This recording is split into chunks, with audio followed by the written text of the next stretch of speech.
اهلا وسهلا بيكم في حلقه جديده من بودكاست اتزان. زي ما انتم متعودين، طموحين، عايزين تتعلموا، عطشانين معلومات. بس فين الكتاب اللي هقرا منه واتعلم واعرف البدايه فين؟ لو انا عايز ابقى رئيس تنفيذي لواحده من اكبر الشركات العالميه، لو انا عايز اكون ناصح لمستثمرين بيستثمروا بفلوس ورؤوس اموال عاليه جدا، يمكن تكون دي كل تحويشة العمر. ازاي اتعلم اني اعمل فلوس من البيزنس والتجارة، سواء كان بشكل حر او سواء بشكل بروفيشنال وبشكل وظيفي عالي المستوى؟ انا رأيي ان افضل طريقة نتعلم بيها هي التجربة. حياة البشر بتتكرر على مر التاريخ، والتاريخ بيعيد نفسه، ولكن الذكي اللي يختار الشخصيات اللي تضيف له، سواء كان من خبراتها، من طرق التعامل مع المشاكل في حياتها اليومية، من أبسط طرق تفكيرها. لما تسمع القصة الحقيقية تلاقي اللي ناقصك فين. أنا النهاردة الحقيقة معايا ضيفين من أهم ضيوف المجال العقاري في العالم كله. معايا ومعاكم النهاردة ضيفي مستر خالد، CEO والمؤسس الرئيس التنفيذي لشركة ريماكس مصر ودبي. أهلا بيك يا مستر خالد. اهلا بيك. اهلا بيك. ومعايا الانفستور ادفايزر الجميل محمد بركات. منورني يا مستر محمد. اهلا بيك صراحه. في البدايه انا حابب اوجه كلام مستر خالد، وشباب كتير جدا بعد الكليه بيبص نظره بعيده وكلها صعوبات، وهو انا يعني هعرف، هو انا يعني هقدر. واكيد النظره دي الاحساس ده حضرتك حسيت بيه اول ما خلصت التعليم، واكيد ما كنتش مقرر تكون CEO لاكبر سبلاي تشين عقارات في العالم، ولكن قدرت ان انت تنول المنصب ده. اكيد الرحله مليانه. خليني الاول اتعرف على حضرتك واتعرف على البدايات ونعرف الناس ازاي كانت البدايات مع مستر خالد. طيب اهلا بيك يا محمد، شكرا على الاستضافه الكريمه دي. انت منورني. الله يخليك. انا خالد ناصر، انا مؤسس وريجنال دايركتور لريماكس في مصر وفي الامارات. انا بدات ريماكس في 2012 في مصر الاول، وبعد كده في 2019 اشتريت الشركه في الامارات. وكانت صراحه رحله نجاح الحمد لله. طول السنين دي كان فيها تحديات كتير جدا، لكن عشان ارجع للسؤال بتاعك، بالنسبه للناس اللي بتفكر النهارده انا ازاي اوصل، شوف، الواحد بيبقى صعب جدا ان هو يبص على المستقبل ويقدر يتوقع ايه اللي هيحصل او يحدد اهدافه في الاول حتى. وصعب جدا ان هو يحدد انا هيبقى شكلي ايه يوما ما، او وضعي ايه يوما ما. صعبه جدا الواحد يعرف المستقبل. زي بالظبط انت كنت يعني واحنا قبل ما نبدا الحلقه انت كنت بتتكلم على الحته الهيلثي فانا هشبهها، هاخد من كلامك يعني في الحته دي واشبهها بحد عايز يخس. تمام. لما اجي ده جاي في وجع. عادي، حتى بتوجع ناس كتير. بس لما حد بيبقى عايز يخس النهارده بيبقى صعب جدا يتخيل شكله بعد مثلا ما يخس 20 كيلو هيبقى شكله عامل ازاي. هو كله عارفه ان انا النهارده مش مبسوط بالوضع اللي انا فيه، وانا عايز بكره يوم احسن من النهارده. تمام. فبالتالي النهارده لازم اعمل حاجه مختلفه عشان بكره يبقى عندي نتيجه مختلفه. وهي عمرها ما بتبقى قرارات كبيره، يعني انا مش قرار واحد كبير اللي هاخده مره واحده اللي هيغير حياتي. فاهم قصدي؟ في ناس بيحصل معاها حاجات زي كده، بس دي بتبقى حظوظ. لكن بالشكل العام لاغلبيه الناس في اي حته، كل شخص قادر ان هو ينجح ويوصل اللي هو عايزه، بس مايلستونز. لكن هي مايلستونز صغيره خالص، ستيبس بسيطه خالص. زي بالظبط فكره الخسان انا بمشي، انا كل يوم باكل 3 وجبات. تمام. فان انا بختار في كل وجبه ان انا اكل حاجه صحيه عن ما اكل حاجه مش صحيه في كل وجبه، لكن ما فيش وجبه منهم اللي هتخليني ابقى تخين او ابقى رفيع. تراكمات. لكن هي تراكم من وجبات كتيره جدا، قرارات صغيره كتيره جدا عملتها وصلتني للشكل اللي انا عايز اوصله. عايز ارجع مستر خالد ورا شويه زمان. اتفضل. بعد ما اتخرجت من الكليه وقررت ان حضرتك هتنزل لمجال العمل، احكي لي عن الفتره الاولانيه دي الى ان وصلنا لريماكس، ان احنا دخلنا السوق العقاري من هنا وبدانا قصه النجاح الحقيقيه. يعني عايز اعرف البري نجاح. البري نجاح لازم يبقى مليان بالفشل. لو ما فيش فشل يبقى مش هيبقى فيه نجاح. يعني وليه بقول فيه فشل؟ لان هو لازم كل شخص يحاول مرة واثنين وثلاثة. ولما بحاول طبيعي لما يكون شخص لسه متخرج من الجامعة، تمام، عمره ما هيلاقي النجاح من اول مرة. مم. تمام، او الاغلبيه مش هتلاقي النجاح من اول مره. بتبقى دايما في محاولات كتير من النجاح صغير وفشل ونجاح صغير تاني وفشل، لغايه ما تبتدي تتعلم وتفهم. انا في البدايه يعني انا اصلا مهندس واتخرجت من الهندسه، وكنت حابب ان انا اشتغل في كارير الهندسه، واشتغلت في قطاع البترول واشتغلت في قطاع ثواني الصناعه. ثواني ثواني ثواني. اه اتفضل. مهندس اه يعني اطوال واوزان وفيزياء وكيمياء، بالظبط. مهندس مش تجاره. لا مش تجاره خالص. انا اصلا مهندس ميكانيكا، متخرج من الجامعه في كندا، واشتغلت في الطاقه المتجدده، واشتغلت في الاويل اند جاس والطاقه بشكل عام كذا سنه من حياتي. السبع ثمان كلمات اللي حضرتك قلتهم دول انفستمنت كتير. اه يعني انت درست بقى، حضرتك مصري، اه درست بره وتكاليف السفر وتكاليف الجامعه، مم. ومع ذلك احنا في ديفرنت كارير خالص. صح. لانه انا طول عمري عايز اعمل بيزنس. اه طول عمري يعني من دي البذرة. جوايا بحس ان انا ايه انتربرنور، مش عايز ابقى الموظف اللي قاعد ورا الكمبيوتر، قاعد بس بعمل حسابات وديزاينات وحاجات زي كده. مم. وهي بتبقى شخصيات، يعني مفيش صح وغلط. لا طبعا. في شخص بيناسبه الوظيفة وانه قاعد بيقوم بمهمة معينة في شركة، وفي شخص تاني بيبقى عارف اللي بيصحى الصبح عنده افكار كتير وعايز يعمل دي ويجرب دي فانا كنت الشخصية دي. مم. يعني يمكن اول بزنس بدأته يعني هديك انت حاجه اكسكلوسيف. معلومات اكسكلوسيف ما حدش Exclusive بيعرف. بس اول بزنس بدأته كان عندي 23 سنة. عملت انا وواحد صاحبي، عملنا شركة بنعمل اعلانات ودعاية في الحمامات، في حمامات المطاعم والسينمات.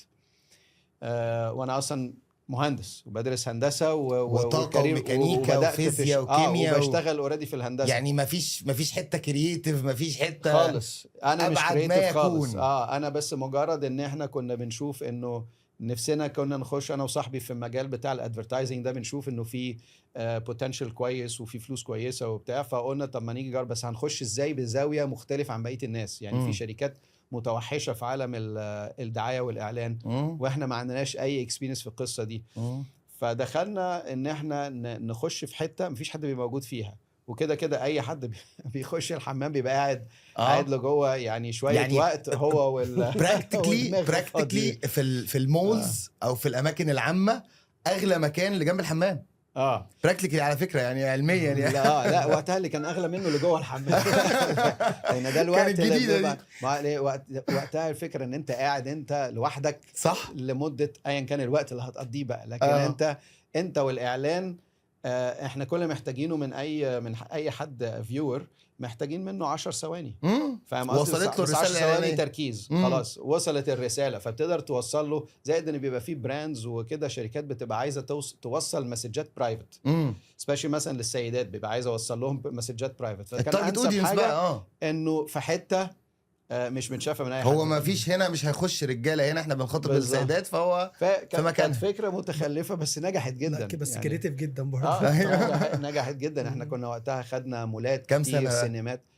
كام سنه ايه؟ كام سنه ساعتها؟ كان عندي 23 سنه. وبدات في عالم الادفرتايزنج. ومشيت شويه فيه. مشيت قد ايه؟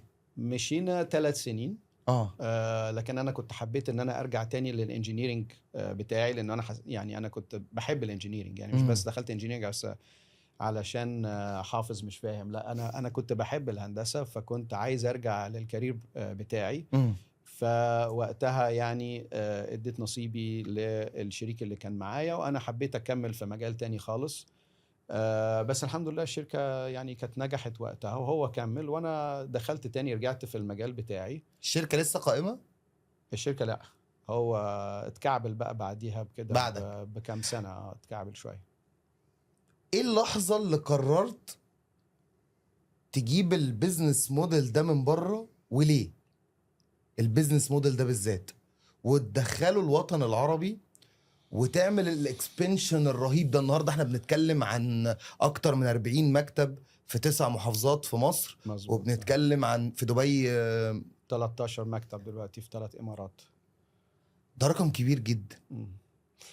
بص انا خليني يعني انت اقول خدت لك. القرار وليه دي؟ هقول لك انا علشان اشتغلت في كذا قطاع، اشتغلت في الصناعه واشتغلت في المقاولات. كنت بشوف انه دايما الواحد لما يبدا بيزنس، التحديات عندنا بالذات في بلدنا الجميله في مصر تحديات كتير. تمام.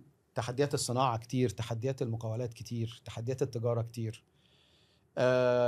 وكنت بشوف انه القطاع الخدمي في مصر يمكن احسن حاجه. تمام. البيزنس الخدمي. الفكره دي وجهه نظري بالمناسبه. يعني والكلام ده كان 2010. كنت انا وقتها سي او لشركه الكتروميكانيكال كونستراكشن. انت كنت خلاص توغلت وتوحشت في مجال الانجينيرينج بقى وخلاص. بقى الكارير ليه ملامح وليه حجم بالظبط. وستيبل. انا كنت سي او لشركه الكتروميكانيكال كونستراكشن، شركه عالميه. وانا كنت السي او لمصر والسودان، وكنت الهيد اوف بزنس ديفلوبمنت لافريقيا. انا يعني يمكن كنت محظوظ من الناس المحظوظه ان انا بدات شويه في الاكزيكتيف بوزيشنز من سن صغير، فتعلمت كتير. كم سنه؟ اول مره امسك بوزيشن سي او لشركه الكونستراكشن دي انا كان عندي 31 سنه. ياه. وانت تحت منك بقى 56 سنه و60 سنه و40 سنه بالظبط. وفي عالم المقاولات بيبقى لا استنى يعني. وكمان الرقم اكيد كان محترم كده. انا بتكلم على دخلك الشهري كمان، يعني ان انت تشفت ساعتها. كنت متجوز؟ كنت متجوز. كنت متجوز. في مسؤوليات كمان وفي اولاد وفي بيت وجبنا يعني كان عندنا اوريدي لما انا بدات ريماكس كان عندي اوريدي ولدين. الله اكبر. وهتبوظ ومش هتشتغل انجينيرينج تاني، وهطلع اجيب فرانشايز امريكي من بره بيقدم خدمه بره خالص عن مجال الورقه والقلم. والكلام ده كان في 2011، اول 2011. كل الناس قالت لك ايه اللي انت بتعمله ده؟ اكيد كانت ثوره. وما كانش فيه امن في البلد، وكان طبعا انت بتتكلم في 2011. 2011 انت الشيفت ده 2011. انا جالي جواب النومينيشن لريماكس يوم 15 يناير 2011. و10 ايام بعد. مفيش حاجه مضمونه. انت شايف ايه؟ انت الوحيد اللي لابس نظارتك وقادر تعرف مصلحتك فين. بص الفليب القوي جدا والخطوره العاليه جدا من مصدر دخل وامان ثابت، والواحد ما بيصدق يوصل لحته كويسه خلاص بقى يعني تجاه البيت والاسره. انا ام فيري ساتيسفايد. فلا انا كل ده رحت واكله مقص. شوف انا كنت على داخل ملعب جديد. انا طول عمري على قناعه اي حاجه فيها ريسك. مفيش حاجه من غير ريسك. حتى الوظيفه فيها ريسك. بالعكس انا بشوف الوظيفه فيها ريسك اكتر من وجهة نظري. ويعني كل شخص ليه وجهة نظره، لكن انا يعني اللي بقوله ده مش قاعدة عامة. لكن وجهة نظري انه الوظيفة فيها ريسك، لانه انا النهاردة مش بتحكم في مستقبلي. النهاردة انا مستقبلي دخلي نموي تطوري كشخص مرهون بالشركة اللي انا فيها، او الاشخاص اللي بتدير الكيان اللي انا بشتغل فيه. وفي الاخر انا بشتغل كل يوم، ببذل مجهودي وفكري وعلمي علشان افيد حد تاني يكبر. تمام. وممكن في وقت ما لما ما يبقاش ليا ليهم احتياج ليا يتنازلوا. فبيتنازلوا عن خدماتي، وابتدي اخش فيه ان انا اقعد ادور على الخطر الحقيقي. فانا بالنسبه لي بشوف ده دايما ريسك. تمام. طبعا ان انا ابدا بزنس ريسك، بالذات في الوقت اللي انا بدات فيه. يعني انا 2011 في مسؤوليات. 2011 في مسؤوليات. هخش مجال عمري ما اشتغلت فيه. انا عمري ما كنت بروكر في حياتي. تمام. فداخل في مجال عمري ما اشتغلت فيه نهائيا، وببدا شركه ببزنس موديل مرفوض من عقليه العقاريين في مصر، الوطن العربي او كله. الوطن العربي كله. تمام.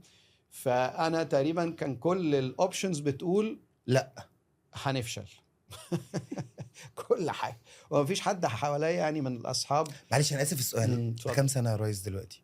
انا دلوقتي كام سنه؟ 49 سنه. 20 سنه 20 انا لا لسه ما تمتش 49 قربت اتم 48 كل سنه وانت طيب قربت اتم مقدما. لسه ما تمتش بس يعني الترن الجديد لحد ما وصلت لاعلى مراحله ما شاء الله. احنا هنتكلم بالارقام دلوقتي، بنتكلم في افريج 18 سنه 17 سنه. يعني انا فضلت في المقاولات. انا بدات ريماكس بالظبط كان عمري 2012 2012 32 لا ما كنتش 32. 2012 كنت 36 سنه 36. مم. حقيقي قصة مؤثرة جدا جدا. وقد ايه الحياة ملهاش امان، وقد ايه لازم تكون سيد قرارك وعارف الترن اللي جاي فين والنكست ستيب فين. وخليني اتكلم شوية عن انا خدت الجانب الجميل من شخصية حضرتك وازاي مغامر وازاي سيد قرارك، بس احكي لي اكتر بقى عن البيزنس موديل ده ازاي. سوري عايز اتفضل. قبل ما احكي لك بس عشان برضو اللي بيسمع الحلقة لما بيفكر ازاي حد ياخد الريسك في الوقت ده. تمام، ده سؤال مهم جدا.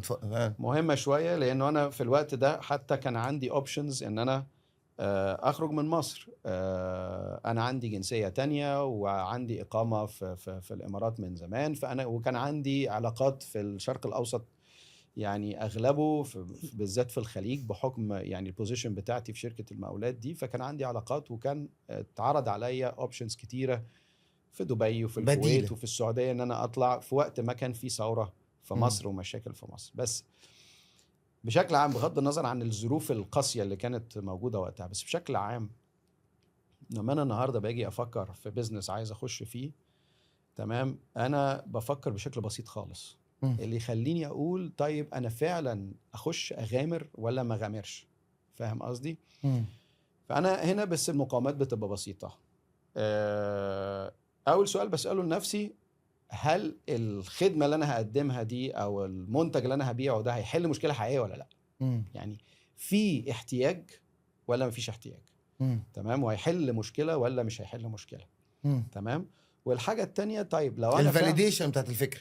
يعني بكل بساطة يعني لانه بصراحة انا ناس كتيرة مثلا بتخاف من فكرة البيزنس. وعايز اقوله مش لازم يكون حتى معاك فلوس. لا هو الكي في اللي حضرتك بتقوله ده مش فلوس. الموضوع مش اللي فلوس. انا بعمله ده الناس عايزاه ولا لا؟ يعني انا الفكره اللي انا حكيتها بتاع لما كان عندي 23 سنه وعملنا الاعلانات في الدعايه والاعلان في حمامات المطاعم والسينمات والمولات. فكره سو ادفانسد يعني مجنونه. حطيناش جنيه واحد من جيبنا. جنيه واحد ما حطيناش بمعنى الكلمه. وكنا عيال صغيره يعني.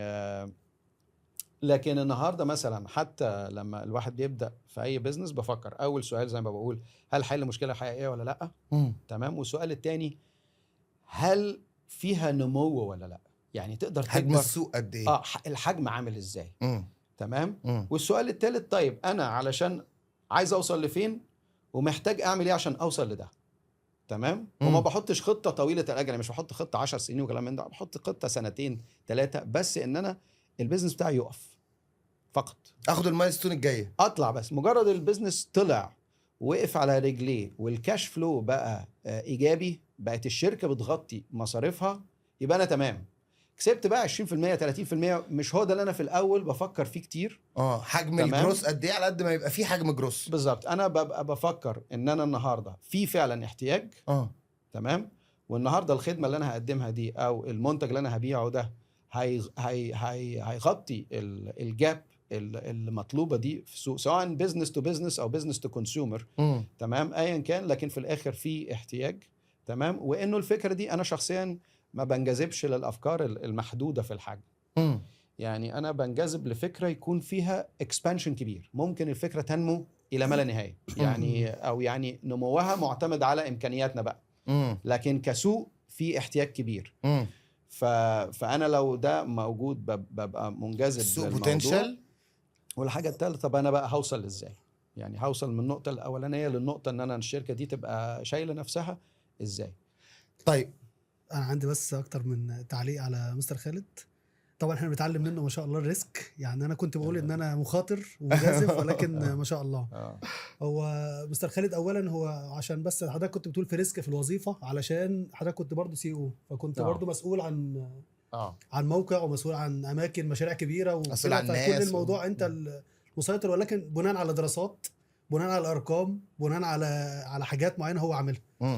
بس يعني حضرتك سبت ده ورحت العقارات، ولا كنت سبت ده اصلا لظرف تاني ورحت العقارات؟ لا لا لا لا اصل سوق العقارات انا كنت في الفتره دي كنت بدات في سوق العقارات، ولكن بالشكل الكلاسيكي، فكنت شايف السوق متخبط. مفيش اي حد، مفيش براند في مصر، مفيش حد عامل الموضوع بشكل بروفيشنال، مفيش مكاتب، كلها غفير بيأجر، امن بيأجر. كنت بدات انا شويه ان انا اجيب ناس بعدد، ده كان الطبيعي ساعتها. يعني انا عايز شقه اروح اسال بعدد البوابين محدود. اللي في المنطقه فلما وبتاع. يبقى في مكتب مثلا عنده شويه فكر كده، فمشغل 3 4 وبيتحركوا في الشارع، فده كان تمام يعني. كان ساعتها تمام. مفيش سي ار ام، مفيش دوبيزل، مفيش اي ابلكيشنز من الموجوده يعني. مفيش لا مقومات تسويق ولا مقومات يعني تشغيل. يعني تشغيل. فالريسك انا بقول بس ان هو بنحد في السوق، بقول ان الريسك عالي جدا جدا جدا يعني، وبيبني سوق من جديد. هو ريسك كان عالي. ده سؤالي اللي جاي.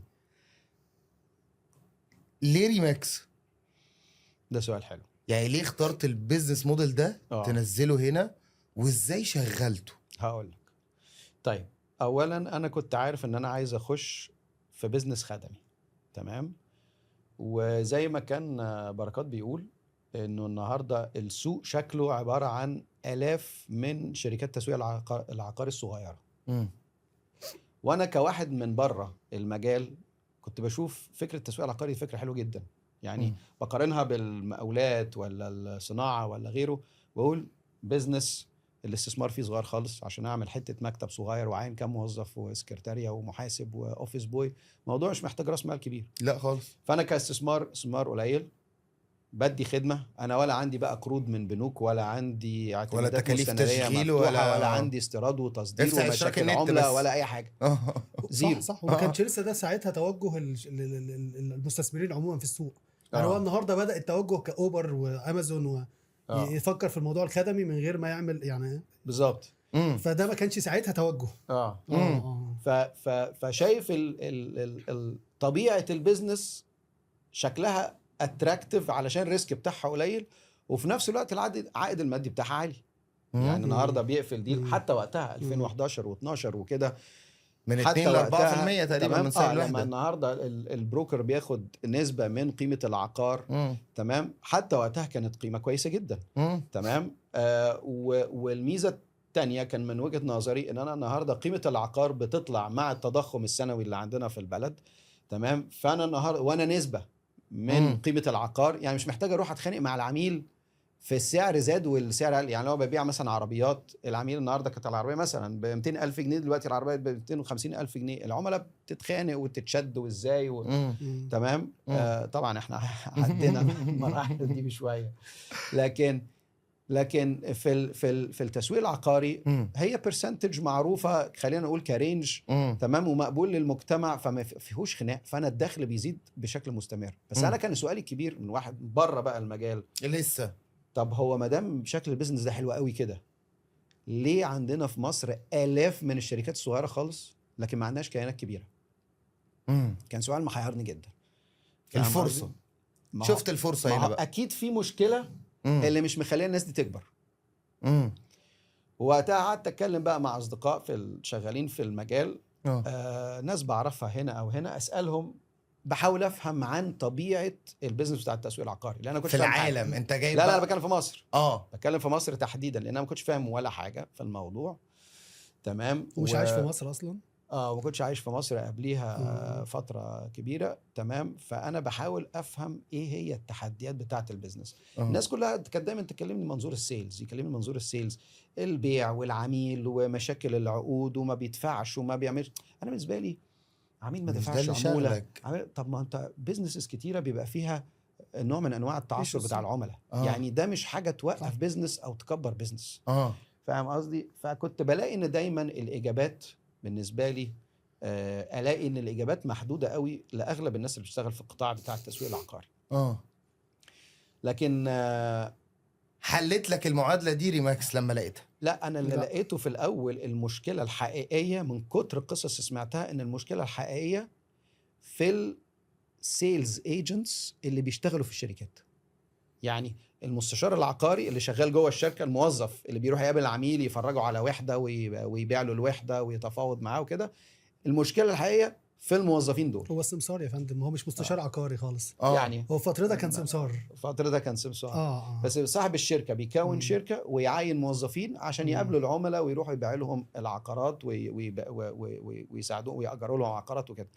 كانت دي اكبر المشاكل. دي كانت المشكله الكبرى اللي انا استوعبتها من القصص اللي سمعتها كلها.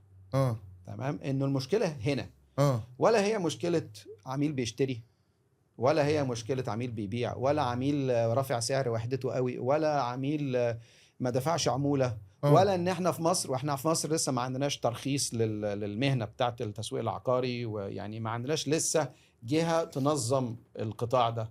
تمام، ولا ان احنا النهارده مش نقابه للمسوقين العقاريين، ما عندناش كيانات تدير ما عندناش. تمام. وهل هي مشكله؟ مشكله، لكن هل هي دي المشكله اللي تخلي القطاع ما فيهوش السوق؟ ما فيهوش النوع ده من الشركات؟ لا، مش دي المشكله. لا. اكبر مشكله هي علاقه صاحب الشركه، صاحب شركه التسويق العقاري، بالمسوق العقاري اللي بيشتغل عنده في الشركه، موظف. هي دي المشكله الكبيره، ودي اللي انا لما استوعبتها كنت بدور طب الحلول ايه. واستوعبت انه ريماكس اكبر كيان في العالم النهارده، احنا موجودين في 121 دوله بالظبط دلوقتي. بسبب انت واخد دولتين؟ انا واخد دولتين من 121.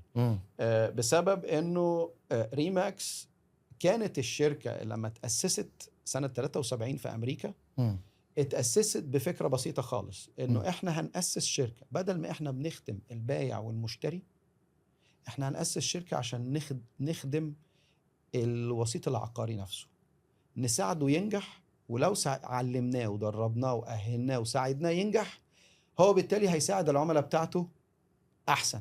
هو مسك المشكله وقعد يضرب فيها بالظبط.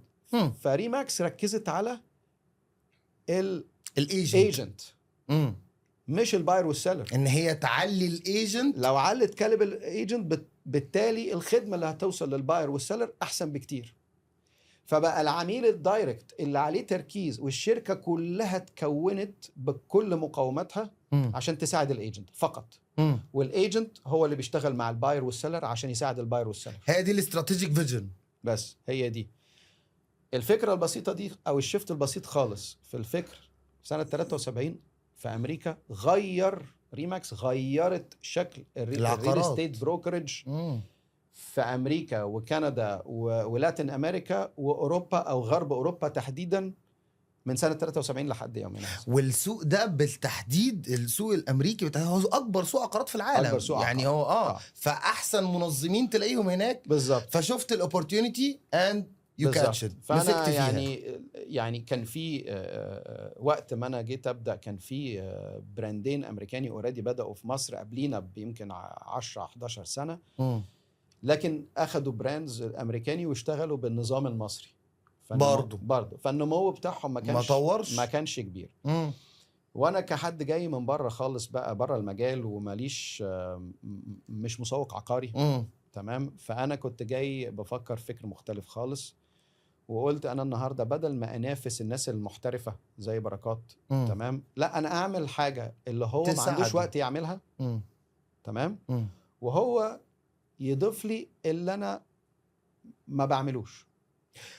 وهنا بقى ننقل الحديث من قصة نجاح ريماكس، السبلاي تشين الأساسية في العالم العقارات، من وجهة نظر يعني والله يا محمد، مش عشان انت ضيفي النهاردة يعني، بس انت واحد من أقوى ناصحين المستثمرين في مصر بشهادات العملاء. يعني انت كفايه ان مدحت ياسين واحد من عملائك دكتور مدحت ياسين راجل قيمه وقامه في مجال التسويق واستثمارات وحجم استثمارات وشركه مع رجال اعمال كبار، وواحد بيفلب وبيلعب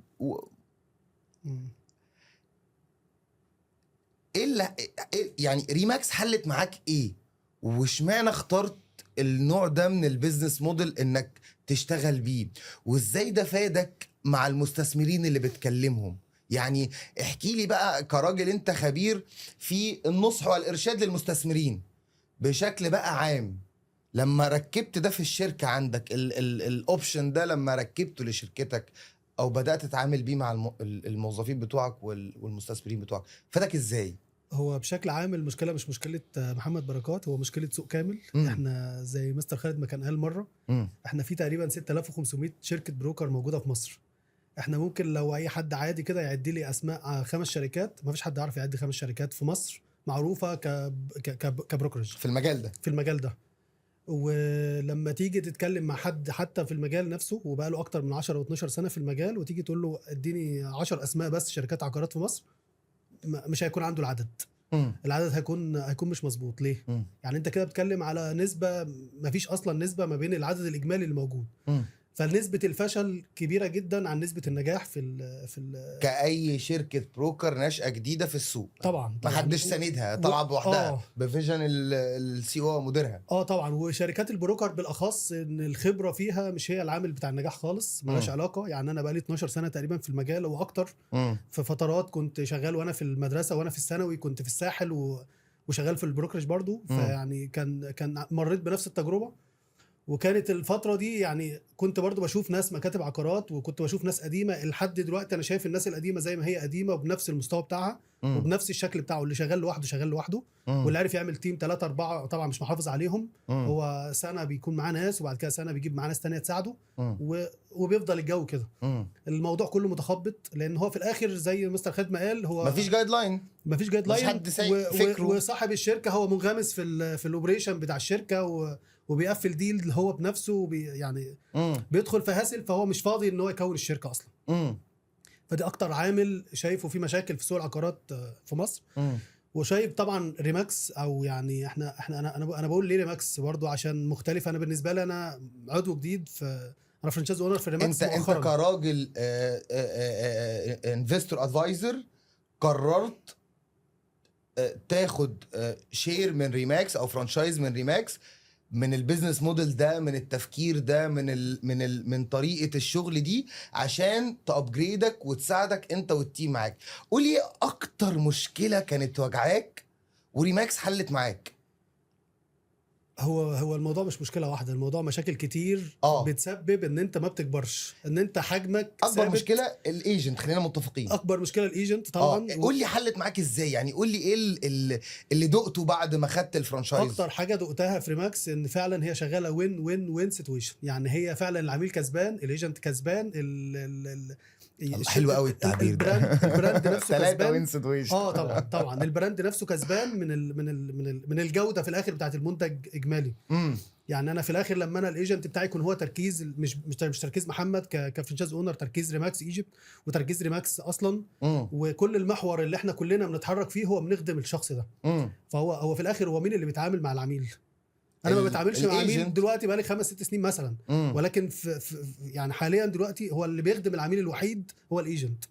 فلو انا الايجنت ده بقى هو اضعف الاثنين، خلاص هو مين اللي بيخدم؟ هو اضعف الاطراف، هو اللي بيخدم الطرف هو اللي قايم بالشغل. هو اللي قايم بالشغل. فصراحه انا شايف ان العقار يعني منتج مش قليل. يعني انت بتتكلم على العقار النهارده طول عمره غالي، مش دلوقتي بتتكلم من 12 سنه برضو كان ب 500,000 جنيه. يعني مينيمم طول عمره غالي، ارض محل شقه فيلا، طول عمره حاجه غاليه. طبعا. فهتجيب منين جوده شخص؟ يعني جوده شخص يبيع منتج بالجوده دي وانت اصلا عامله موظف تديله سالري محدود، امكانياته محدوده، هو اصلا جودته هو مش هينفع يزيد اكتر ما هو زايد. هو هيمشي في حلقه مفرغه. هو نفسه هيسيب شركه وهيروح شركه وهيتحرك من مكتب لمكتب، ما بيستفدش، مفيش دعم ليه، هو نفسه ما بيتطورش. فحتى لو هو النهارده شاطر، السوق عليه ابديت اكتر من حجم شطاره الايجنت نفسه.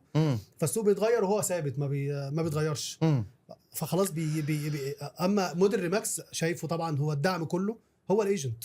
انا هنا هسالك سؤال كراجل بتاخد الخدمه من ريماكس، انت شايف ايه الفاسيلتيز اللي ريماكس بتقدمها؟ يعني بسؤال بصيغه تانية، اشرح لي البيزنس موديل بتاع ريماكس من وجهه نظرك كيوزر او كمستخدم او كمستفيد.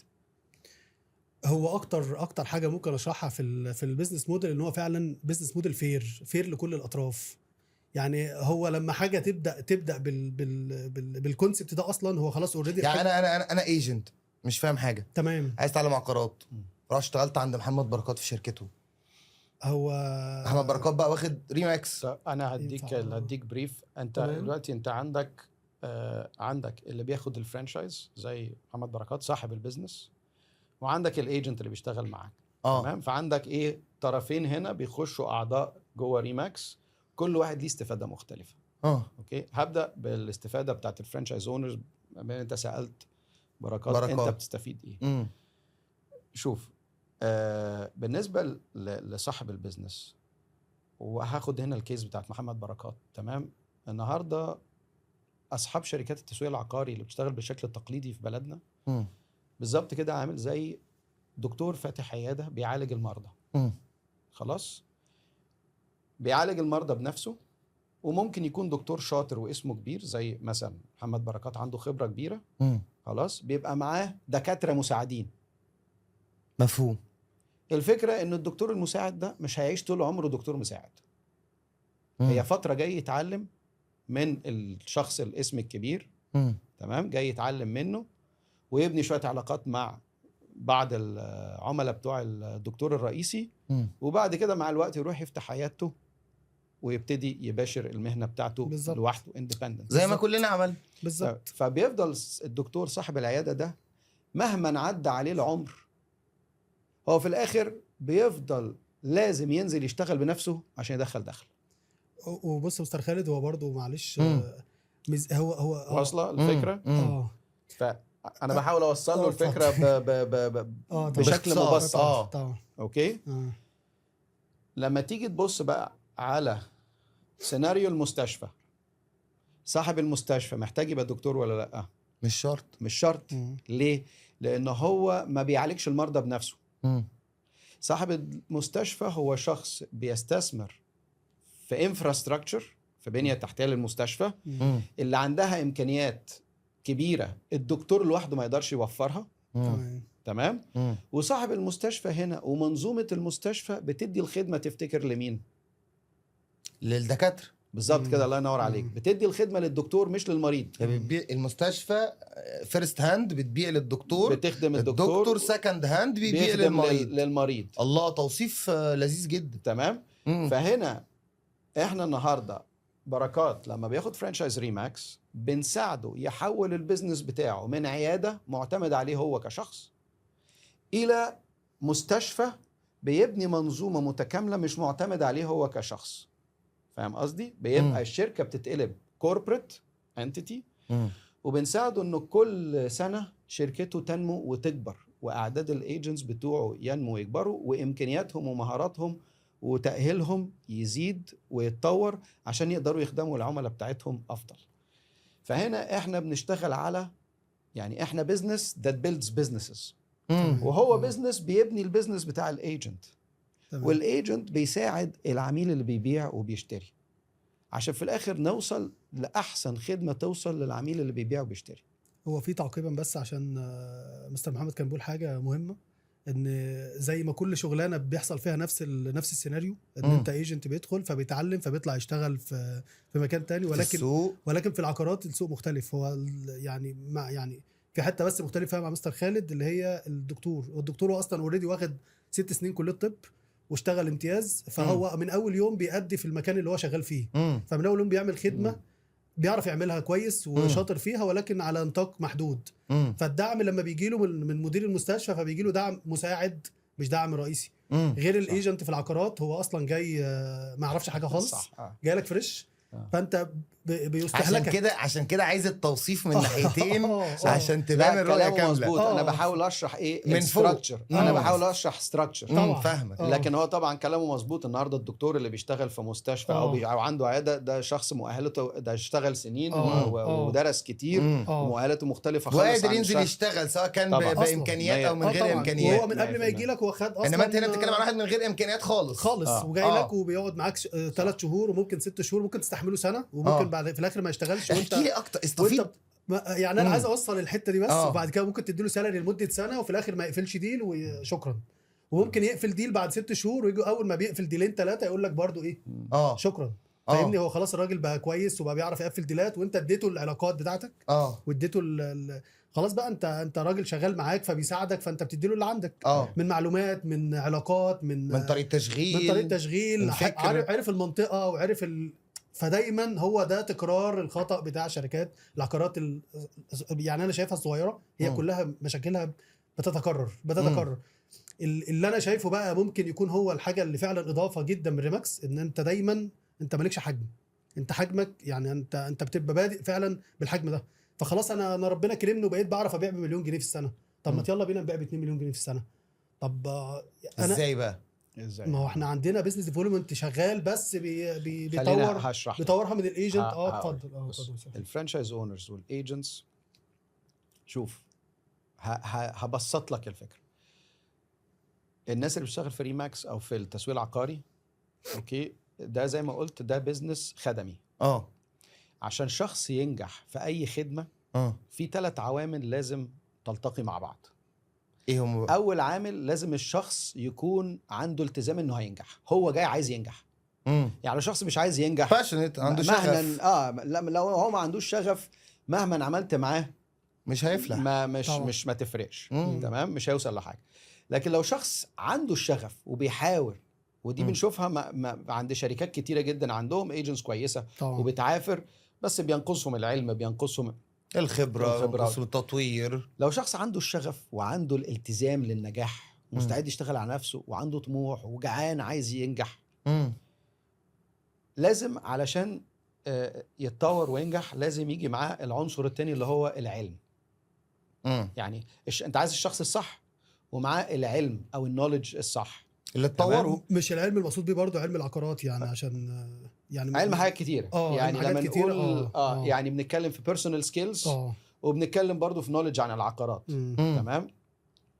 يعني هديك اكزامبلز بسيطه. يعني النهارده مثلا لو حد ما عندوش خبره، تمام، عميل جه قال له تعالى بيع لي شقتي، والشقه قيمتها الحقيقي في السوق مثلا 5 مليون، قال له انا عايز 6 مليون. لو الايجنت ما بيعرفش يقيم هياخدها اوفر برايست وهيعرضها اوفر برايست، تفضل محطوطه في الاعلانات بتاعته ومحدش هيجي لا ده بايع ولا اشتغل ولا ده كسب، وحرقها في السوق.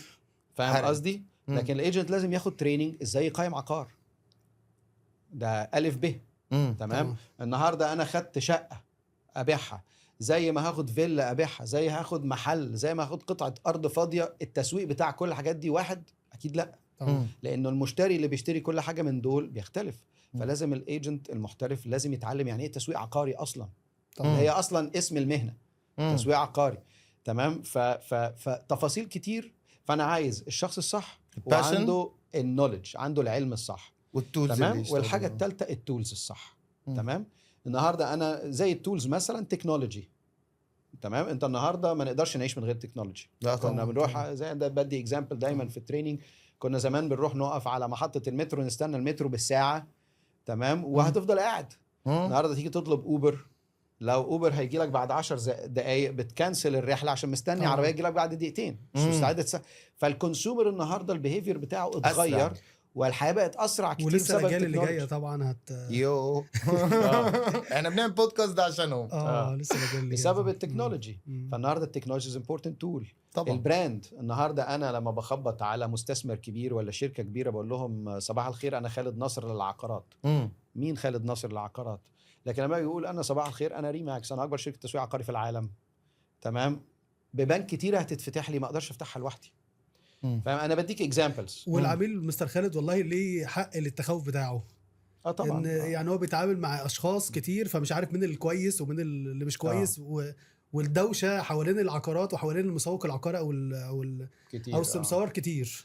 فالدنيا بقت فقاعه، مفيش كريديبيليتي. فاهمني؟ فلما يكون في براند وعارف البراند ده ليه اخلاقيات معينه وليه حاجه معينه طبعا، فبتكون حاجه بتشجع جدا الناس تتعامل مع حد خلاص يعرف يرجع، يعني فاهم يرجع لكيان. كيان بياخد باله. طبعا. في الاخر مستر خالد بيشرح وجهة نظره ك استراتيجي، اوبريشنال مانجمنت. انت استفدت ازاي؟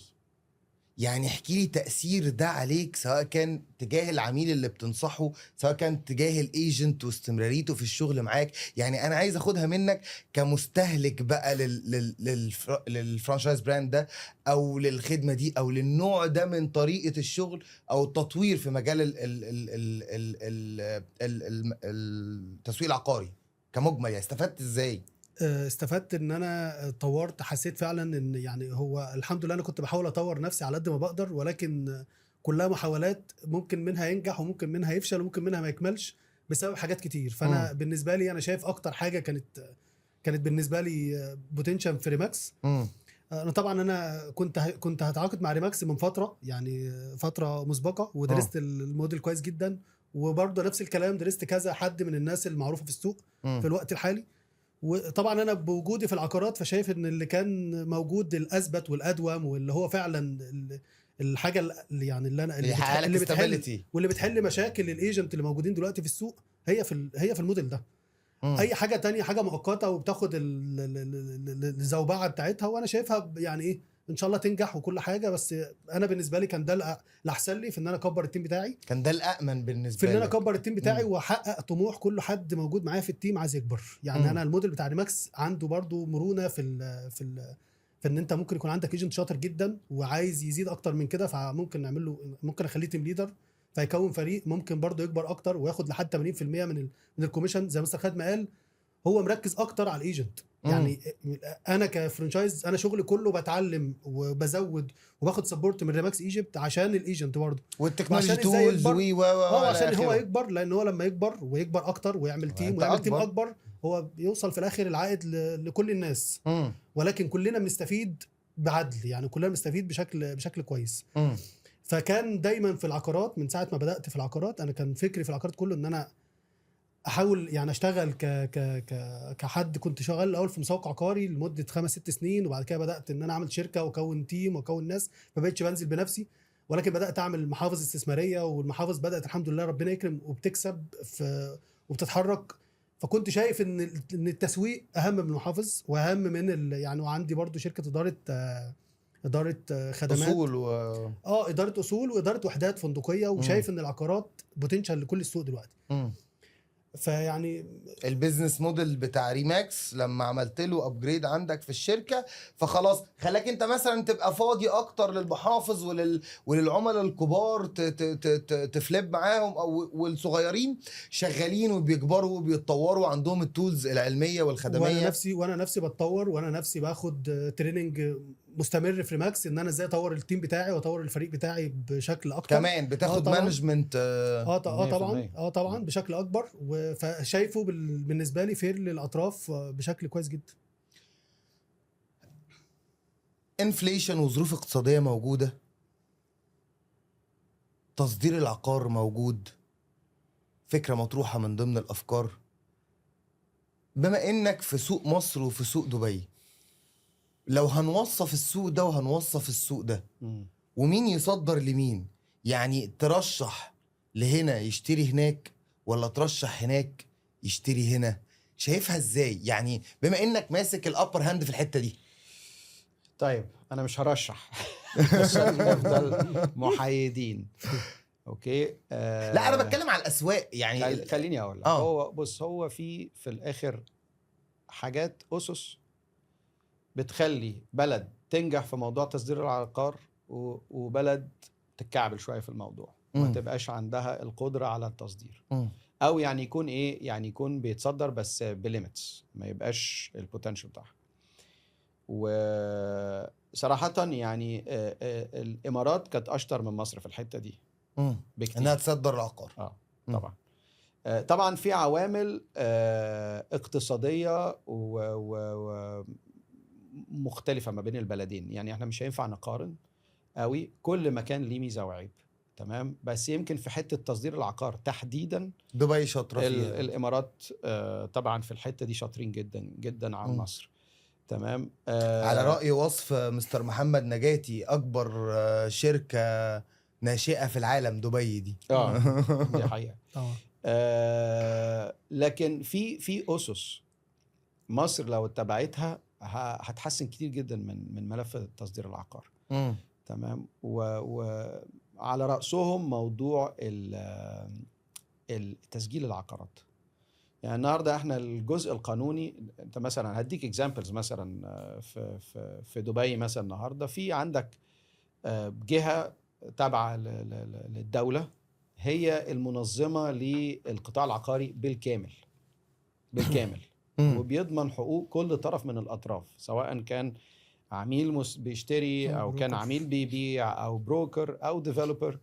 كل الاطراف حقوقها محفوظه جوه الاطار القانوني اللي الدولة محطوط عاملاه. من الدوله.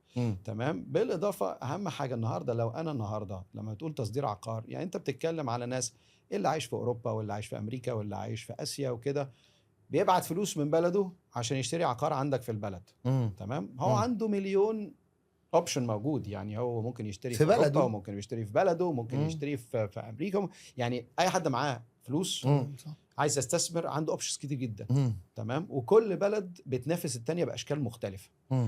في هيبقى عملاء مهتمه بقطاع مصر او الاوبورتونيتي بتاعت مصر ايا كانت ايه اسبابهم. تمام. لكن المشكله لما بتيجي النهارده، انا النهارده لو انا راجل مثلا اوروبي وعايز اشتري في مصر، وهنزل مصر عشان اسجل العقار بتاعي، هياخدني شهور عشان اسجله. ده لو عرفت اسجله يبقى مش هعملها. لو انا نزلت البلد مفيش اطار قانوني واضح جدا ومكتوب في كل حتة وسهل ومفهوم ومكتوب باللغة بتاعتي او مترجم على الاقل بالانجليزي او الفرنساوي عشان اعرف انا افهمه، تمام، يشرح لي بالظبط الخطوات اللي اعملها علشان لما من يوم ما انا اشتريت العقار لغايه ما تسجل باسمي الخطوات واضحه وصريحه وسهله. تمام. لو انا ما عنديش ده يبقى انا مش هخش اشتري في البلد دي على طول، مهما كانت قد ايه الفرصه حلوه. فاهم قصدي؟ فاحنا اول حاجه صراحه الامارات يعني نجحت جدا فيها في الحته دي، انه الاطار القانوني واضح وسهل وبسيط وكله اونلاين. يعني انا النهارده لما باجي اخش، لو انا قاعد مثلا في فرنسا وبشتري شقه في دبي، انا ما بروحش حتى دبي علشان اشتري الشقه، خلاص انا بعمل التحويل بتاعي. تمام. وكل المستندات بتتعمل اونلاين. حتى يعني في حاجه اسمها كاتب العدل اللي هو بيوثق المستندات القانونيه. كاتب العدل بيخش معايا حتى على ميتنج على زوم، يقول لي امسك الباسبور بتاعك، فهو يشوف الباسبور بتاعي على الكاميرا. تمام. وياخد صوره من الموضوع ويعرض عليها المستندات، يبعت لي المستندات امضيها على حاجه اسمها دوكيو ساين، يعني هو اونلاين كله. اونلاين بمضي اونلاين. تمام. وكل حاجه بتتسجل اونلاين وما سافرتش حتى علشان اروح اوثق اي حاجه، وبيبعت لي كل المستندات، والمستندات كلها والملكيات مشهره اونلاين. تقدر تخش تتاكد من ملكيتك للعقار اي من عقار الحكومه تبع نفسها. اليمين خلاص بتخش على الويب سايت بتاع دايره الاراضي والاملاك هناك، بيبان لك كل مطور مين وكل مالك لكل وحده مين. يعني الموضوع سهل وبسيط ومشهر لكل الاطراف، فبيحمي كل الاطراف. حتى لو بشتري عقار باقساط، اشتريت حاجه اوف بلان مع مطور لسه مشروع جديد ما تمش انشاؤه، بيطلع لي حاجه اسمها انيشال تايتل ديد او عقد ملكيه مبدئي، وبيكون مشروط بسدادي لكامل قيمه الوحده للمطور. فانا النهارده بيبقى عندي زي ملكيه مبدئيه مسجله، اوكي، مش مجرد عقد ما بيني وما بين المطور. لو المطور ده خلع او تعثر او اي مشكله، لكن انا النهارده لا، الدوله بتضمن لي تمام ان انا عندي سند ملكيه مبدئي. اوكي. لما بخلص اقساطي بعد 5 سنين 7 سنين ايا كانت، السند الملكيه خلاص بيكون سند ملكيه نهائي. تمام. احنا هنا طبعا بتبقى عقود من المطورين، لكن يمكن الدوله ما تبقاش طرف الا لما الوحده غير تخلص. لما الوحده تخلص. وبرضه لازال في مناطق كتيره ما بعرفش اسجل الوحده، ولما بعوز ابيع لطرف تاني لازم بعمل تنازل من خلال المطور مش من خلال الدوله. فالمنظومه دي بالنسبه للاجنبي احنا خلاص كمصريين فاهمينها وماشيين بالنظام ده، لان هو ده الواقع اللي حوالينا وقابلناه وخلاص، يعني الدنيا ماشيه بيه. لكن النهارده الاجنبي اللي ما يفهمش الكلام ده، اللي عنده سيستم واضح وصريح، اسهل لما يجي يخش في حاجات زي كده بيخاف. من وجهة نظر أخرى، النهاردة بالنسبة لمستشار عقاري ناجح وقوي في السوق المصري، يقدر يستغل طرق التبادل التصديرية العقارية. وطبعا النهاردة انت لما الانسنتيف يبقى بالمصري غير لما الانسنتيف يبقى دولار غير لما الانسنتيف يبقى، ازاي ريماكس ممكن تستفيد منها في الحتة دي؟ يعني النهارده بركات اكيد عنده مستثمرين طبعا يشتروا بره وجوه هو الاول احنا مش بنبص على الانسنتيف ومش بنبص على الكوميشن، ودي من اول الاساسيات كمستشار عقاري ان بص احنا بص نكون بص, نتكلم بص فيه. هو اتعلم وعلمني اهو. بص بيردوا عليا يا اه سيلز يا ايجنت يا اللي نفسك تخش. يعني صراحه من اهم مبادئنا ان احنا فعلا ما بنعملش غير كده، ان مم. احنا فعلا مش بنبص على انسنتيف وفرقه ما مم. بين مصر وما بين دبي، مم. ولكن احسن فرص بتكون موجوده في حد عنده اوريدي براند موجود في مصر، مم. موجود في دبي، وموجود في 120 دوله تقريبا في العالم، مم. ويعني البراند اوريدي متوافر. فطبعا فرصه تسويق في ريماكس فرصه كبيره جدا، وفرصه الايجنت الشاطر اللي عايز فعلا عنده طموح ملوش حدود. مم. طبعا في ريماكس طبعا ممتازه ان هي بتخدم طموحه. يعني هو ممكن يشتغل النهارده معانا في مصر، وممكن نساعد حد تبع نفس البراند في دبي بيساعدنا ان احنا بنبيع بيعه احنا شايفينها الراجل ده عايز عائد معين على الاستثمار بتاعه بشكل ايجاري. فانا مم. شايف مثلا دبي دلوقتي بشكل قوي، فانا ممكن اساعده بان انا اشوف له السوق في دبي وادرس له السوق في مصر، واكون سابق دايما السوق بخطوه. مم.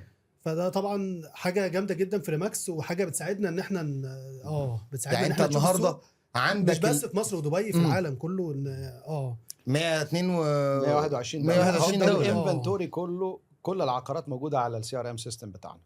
فالنهارده زي ما محمد مثلا بيقول، في عميل عايز يستثمر في دبي، عميل عايز مثلا الجولدن فيزا بتاعت اليونان، مم. عميل عايز يستثمر في البرتغال، عميل عايز ابنه رايح الجامعه مثلا في انجلترا وعايز يأجر له شقه في انجلترا. تمام. صديق في اي حته من الدول، او العكس. طبعا النهارده عملاء كمان، مثلا شركه اسباني نازله مصر عايزه تفتح مصنع، مم. او عميل مصري عايش في كندا عايز يبيع عقاره اللي في مصر او يشتري ويستثمر في مصر. مم. كل ده من خلال نتورك ريماكس طبعا تقدر تحققه. الايجنتس بيشتغلوا مع بعض. طبعا مم. فاهم؟ يا اما مم. بيبيع لعميل، بيساعد عميل يشتري او يستثمر بره مصر، او بيساعد عميل عايز يبيع حاجه من مصر لحد من بره مصر، سواء في الخليج او اي دول تانية. طبعا. ولما البوتنشال بتاع الدوله نفسه يكون بيتكلم في تصدير عقار، فانت النهارده يعني مصر في الاخر كل الخليج او اوروبا او كله مستهدف الساحل الشمالي مثلا. دي نقطه طبعاً. انا هتطرق ليها في الكلام. طبعا يعني مستهدف عاصمه اداريه، مستهدف حاجات تانية. فاحنا طبعا هو كبراند ريماكس اللي موجود في كل دول العالم، مين اللي هيبيع له هنا في الساحل. طبعا هبيع له في الساحل، هبيع له في كل حته في مصر. طبعا النهارده ممكن البريوريتيز تختلف. انا شايف ان هنا البيروقراطيه واضحه، انما هنا ممكن نكون not clear enough ليا كمستثمر اجنبي، ولكن انا عندي بريوريتي ان انا عايز اقعد على احلى بحر في العالم. طبعا. فممكن يكون توجه. والاستثمار الاجنبي اوريدي موجود في مصر، وهيكون موجود بقوة، بكثره اكتر في مصر. والدوله بتساعد جدا ان هو يكون موجود اكتر في مصر. هو مستر خالد بيقول الحاجه المثاليه الوضع المثالي الوضع المثالي لوجود للمستثمر. انا اللي للامان بتكلم المستثمر. فيه ان لو فعلا عايزين نستهدف عامه المستثمرين اللي من بره، اللي هو مش جاي بس عايز يقعد على البحر الحلو. يعني كلام حضرتك مظبوط. في اللي بيجي يشتري. احنا عندنا احد مكاتبنا في البحر الاحمر، عندنا مكتبين في البحر الاحمر في الغردقه. في الغردقه. تمام. فالنهارده لو ففي عملاء كتير بتشتغل مع ريماكس في البحر الاحمر، بتشتري من سويسرا ومن المانيا ومن تشيك ريبابليك، يعني من حتت كتير. بس ده جاي عايز زي ما حضرتك بتقول البحر. بس انا النهارده انا عايز اعرض عقاراتي في كل حته، مش بس العقارات في القاهرة، في التجمعات. احنا برضو اخواننا في العرب بيحبوا جدا مصر وبيحبوا يستثمروا في مصر. تمام. عايزين نشجع الناس الاوروبيين يستثمروا اكتر في مصر. تمام. ناس من افريقيا يستثمروا في مصر. تمام. فاحنا النهارده انت عايز تبقى بتستهدف قاعدة اكبر بكتير. طبعا. لكن احنا في مصر طبعا خلينا اقول لك كسعر لازلنا احسن من حتت كتير. يمكن السنتين اللي فاتوا ابتدينا نقرب شويه للطبيعي قوي ونفقد الفرصه او نفقد الميزه بتاعت السعر. تمام. لكن السعر لازال برضو بالذات المناطق الساحليه لازالت الاسعار مقارنه باوروبا وحتت تانية في الشرق الاوسط لازالت احسن شويه. بالاضافه طبعا زي ما حضرتك قلت عندنا شواطئ مش موجوده في اغلب الحتت في العالم. كناصح للمستثمرين العقاريين في مصر يا محمد يا بركات. هو انا بس عايز اسال مستر خالد في حاجه في شكل اقتصاد في مصر عموما. بمصر ودبي هنتكلم ان مصر ودبي هما بوتنشال للعالم كله. فايه اللي يعني حضرتك لو في سويسرا او في كده ليه استثمر في دبي او مصر؟ يعني احنا شايفين ان السوق برضو شكله جاي جدا في الدول دي، في مصر او في دبي. يعني انت بتوجه لمستر خالد يعني مستر خالد سؤال عشان عنده خلفيه بريماكس جلوبال، يعني فهو ممكن يفيدنا اكتر بشكل بشكل الاقتصاد. شور. انا يعني بص، المستثمر النهارده انا هقول مستثمر ما عندوش رغبه خاصه في حاجه. هو معاه صح مبلغ مالي وبيفكر احطه في مصر ولا احطه في الامارات، بغض النظر عن الشواطئ والحاجات الجميله. تمام. العميل ده هيبص على الاتي: واحد، زي ما كنت بقول، موضوع تسجيل العقار. تمام، سهوله التسجيل وضمان ملكيته للوحده. تمام. 2، انا النهارده حولت مثلا مبلغ 200,000 يورو. تمام. الوحده لما ابيعها هتخسر ولا هتكسب؟ باليورو هيرجع لي شكله عامل ازاي. فدي حاجه.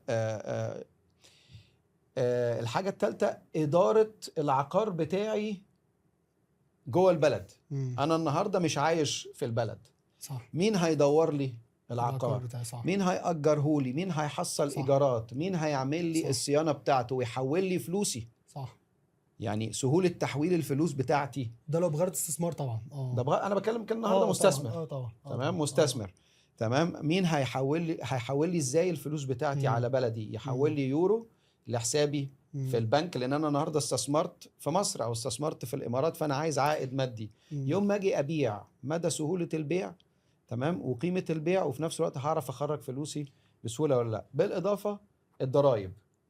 تمام. النهارده لو انا باجر هنا او باجر ممكن هنا، ممكن تكون ميزه في مصر او في سوق دبي ان موضوع الضرايب. انا بالتالي بره مصر في اوروبا عموما الضرايب مرتفعه جدا عن السوق. طبعا البروبرتي تاكس في اوروبا وفي امريكا عالي جدا. دي فرصه طبعا طبعا للتوجه. تمام. احنا عندنا هنا برضو بروبرتي تاكس، لكن مقارنه ببره اقل. تمام. عندنا ضريبه على القيمه الايجاريه. تمام. الامارات ما فيش ضريبه للقيمه الايجاريه. ما فيش ضرائب على الدخل. في ضرائب شركات دلوقتي، وفي الفات اللي بيتحمله المستهلك. يعني حضرتك تقصد ان السوق في مصر او دبي عموما، او مصر بالاخص، عشان سوق مصر شويه غير منتظم، لو احنا عايزين نستهدف او نصدر العقار بره لازم تكون المنظومه متكامله في اداره العقار نفسه. يعني بغض النظر عن الاوراق والمستندات، وانها لازم تكون معتمده من الدوله مش من كومباوند او مدير مشروع معين او مقاول يعني. فلازم الموضوع يكون شكله اعم من كده. فاداره العقار نفسه، اداره الاستثمار نفسه، سهوله التواصل ما بين البلدين، اي بلد خارجيه مع مصر. فعشان تكون المنظومه اكتر امانا بالنسبه للمستثمر. طيب عايز اسال سؤال. النهارده كنا بنتكلم في الباك اند من شويه، فقلت لي مفيش حاجه صح ومفيش حاجه غلط، ولكن المعيار الحقيقي الشخص اللي طالب الاستثمار وظروفه.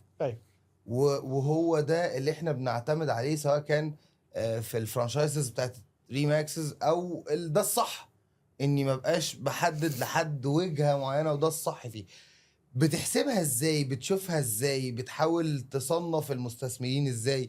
يعني برضو بحس ان اللي بيتفرج علينا لو بيستثمر او عايز يكول تو اكشن انتوا شركاتكو، يبدا يصنف نفسه. يعني انا ممكن اجاوب يعني حاجه بسيطه جدا طبعا. هاخد منك الاجابه وهاخد من مستر خالد الاجابه. خلينا نبدا بيك يا محمد. تمام.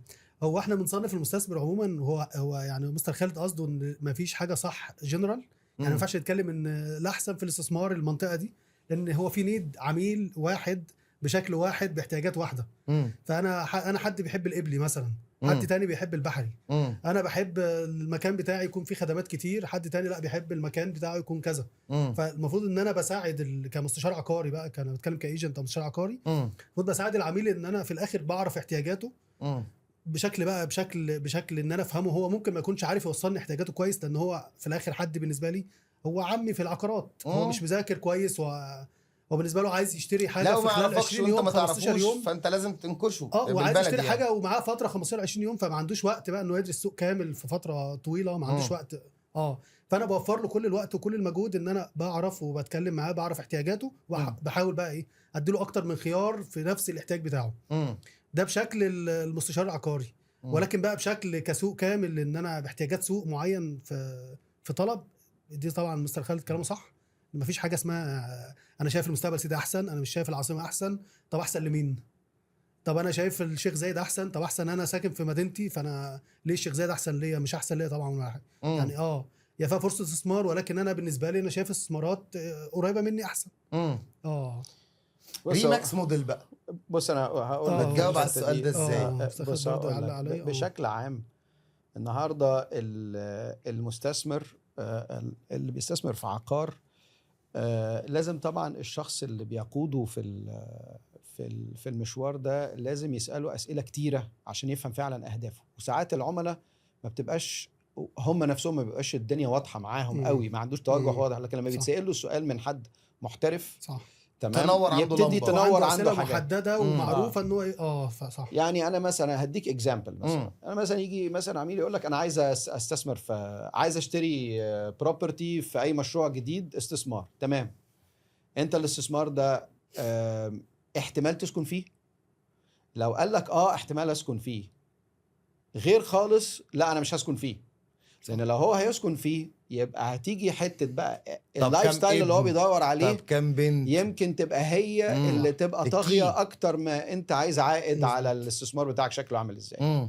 فاهم قصدي؟ او جه قال لك لا انا مش هسكن خالص فيها، تمام، انا بس عايز كاش ان كاش اوت. طيب تمام، كاش ان كاش اوت، هل انت بتدور على اللي هو الكابيتال لوكيشن جين؟ بقى لا، الكابيتال جين اللي هو قيمه العقار يزيد في فتره زمنيه معينه، يعني عايز تخش تستثمر وتبيع كمان سنه وتكسب، ده هدفك؟ صح. ولا انت عايز تخش لونج تيرم تفضل قاعد في الاستثمار ده بتاعك تخليه لمده 10 سنين مثلا ويطلع لك مثلا مبلغ سنوي صح. عائد مادي؟ يعني انت بتدور على ايه من الاستثمار بتاعك؟ الاشكال مختلفه طبعا. الاشكال مختلفه. صح. لان انت ممكن لما تعدي معاه في الاسئله هو جاي لك بكل بساطه بيقول لك انا عايز اشتري مثلا في مشروعات جديده، تمام، وفي الاخر تخلص معاه الحوار ان هو هيشتري مثلا محل مثلا في وسط المهندسين. فاهم قصدي؟ علشان اهدافه هو مش بالضروره عارف يوظف استثماره ازاي. صح. وهنا ده دور المستشار العقاري الحقيقي، اللي هو يكون عنده علم وفهم، فاهم بالظبط استثمار يعني ايه، وبيعرف يوجه العميل يساله الاسئله المختلفه علشان يعرف زي بالظبط اكزامبل الدكتور. تمام، النهارده الدكتور انت حاسس بانت ايه اللي تعبك بس مش بالضروره انت عارف هو ايه. فهو بيسالك اسئله كتير عشان في الاخر يوجهك على العلاج المطلوب علشان تحل مشكلتك.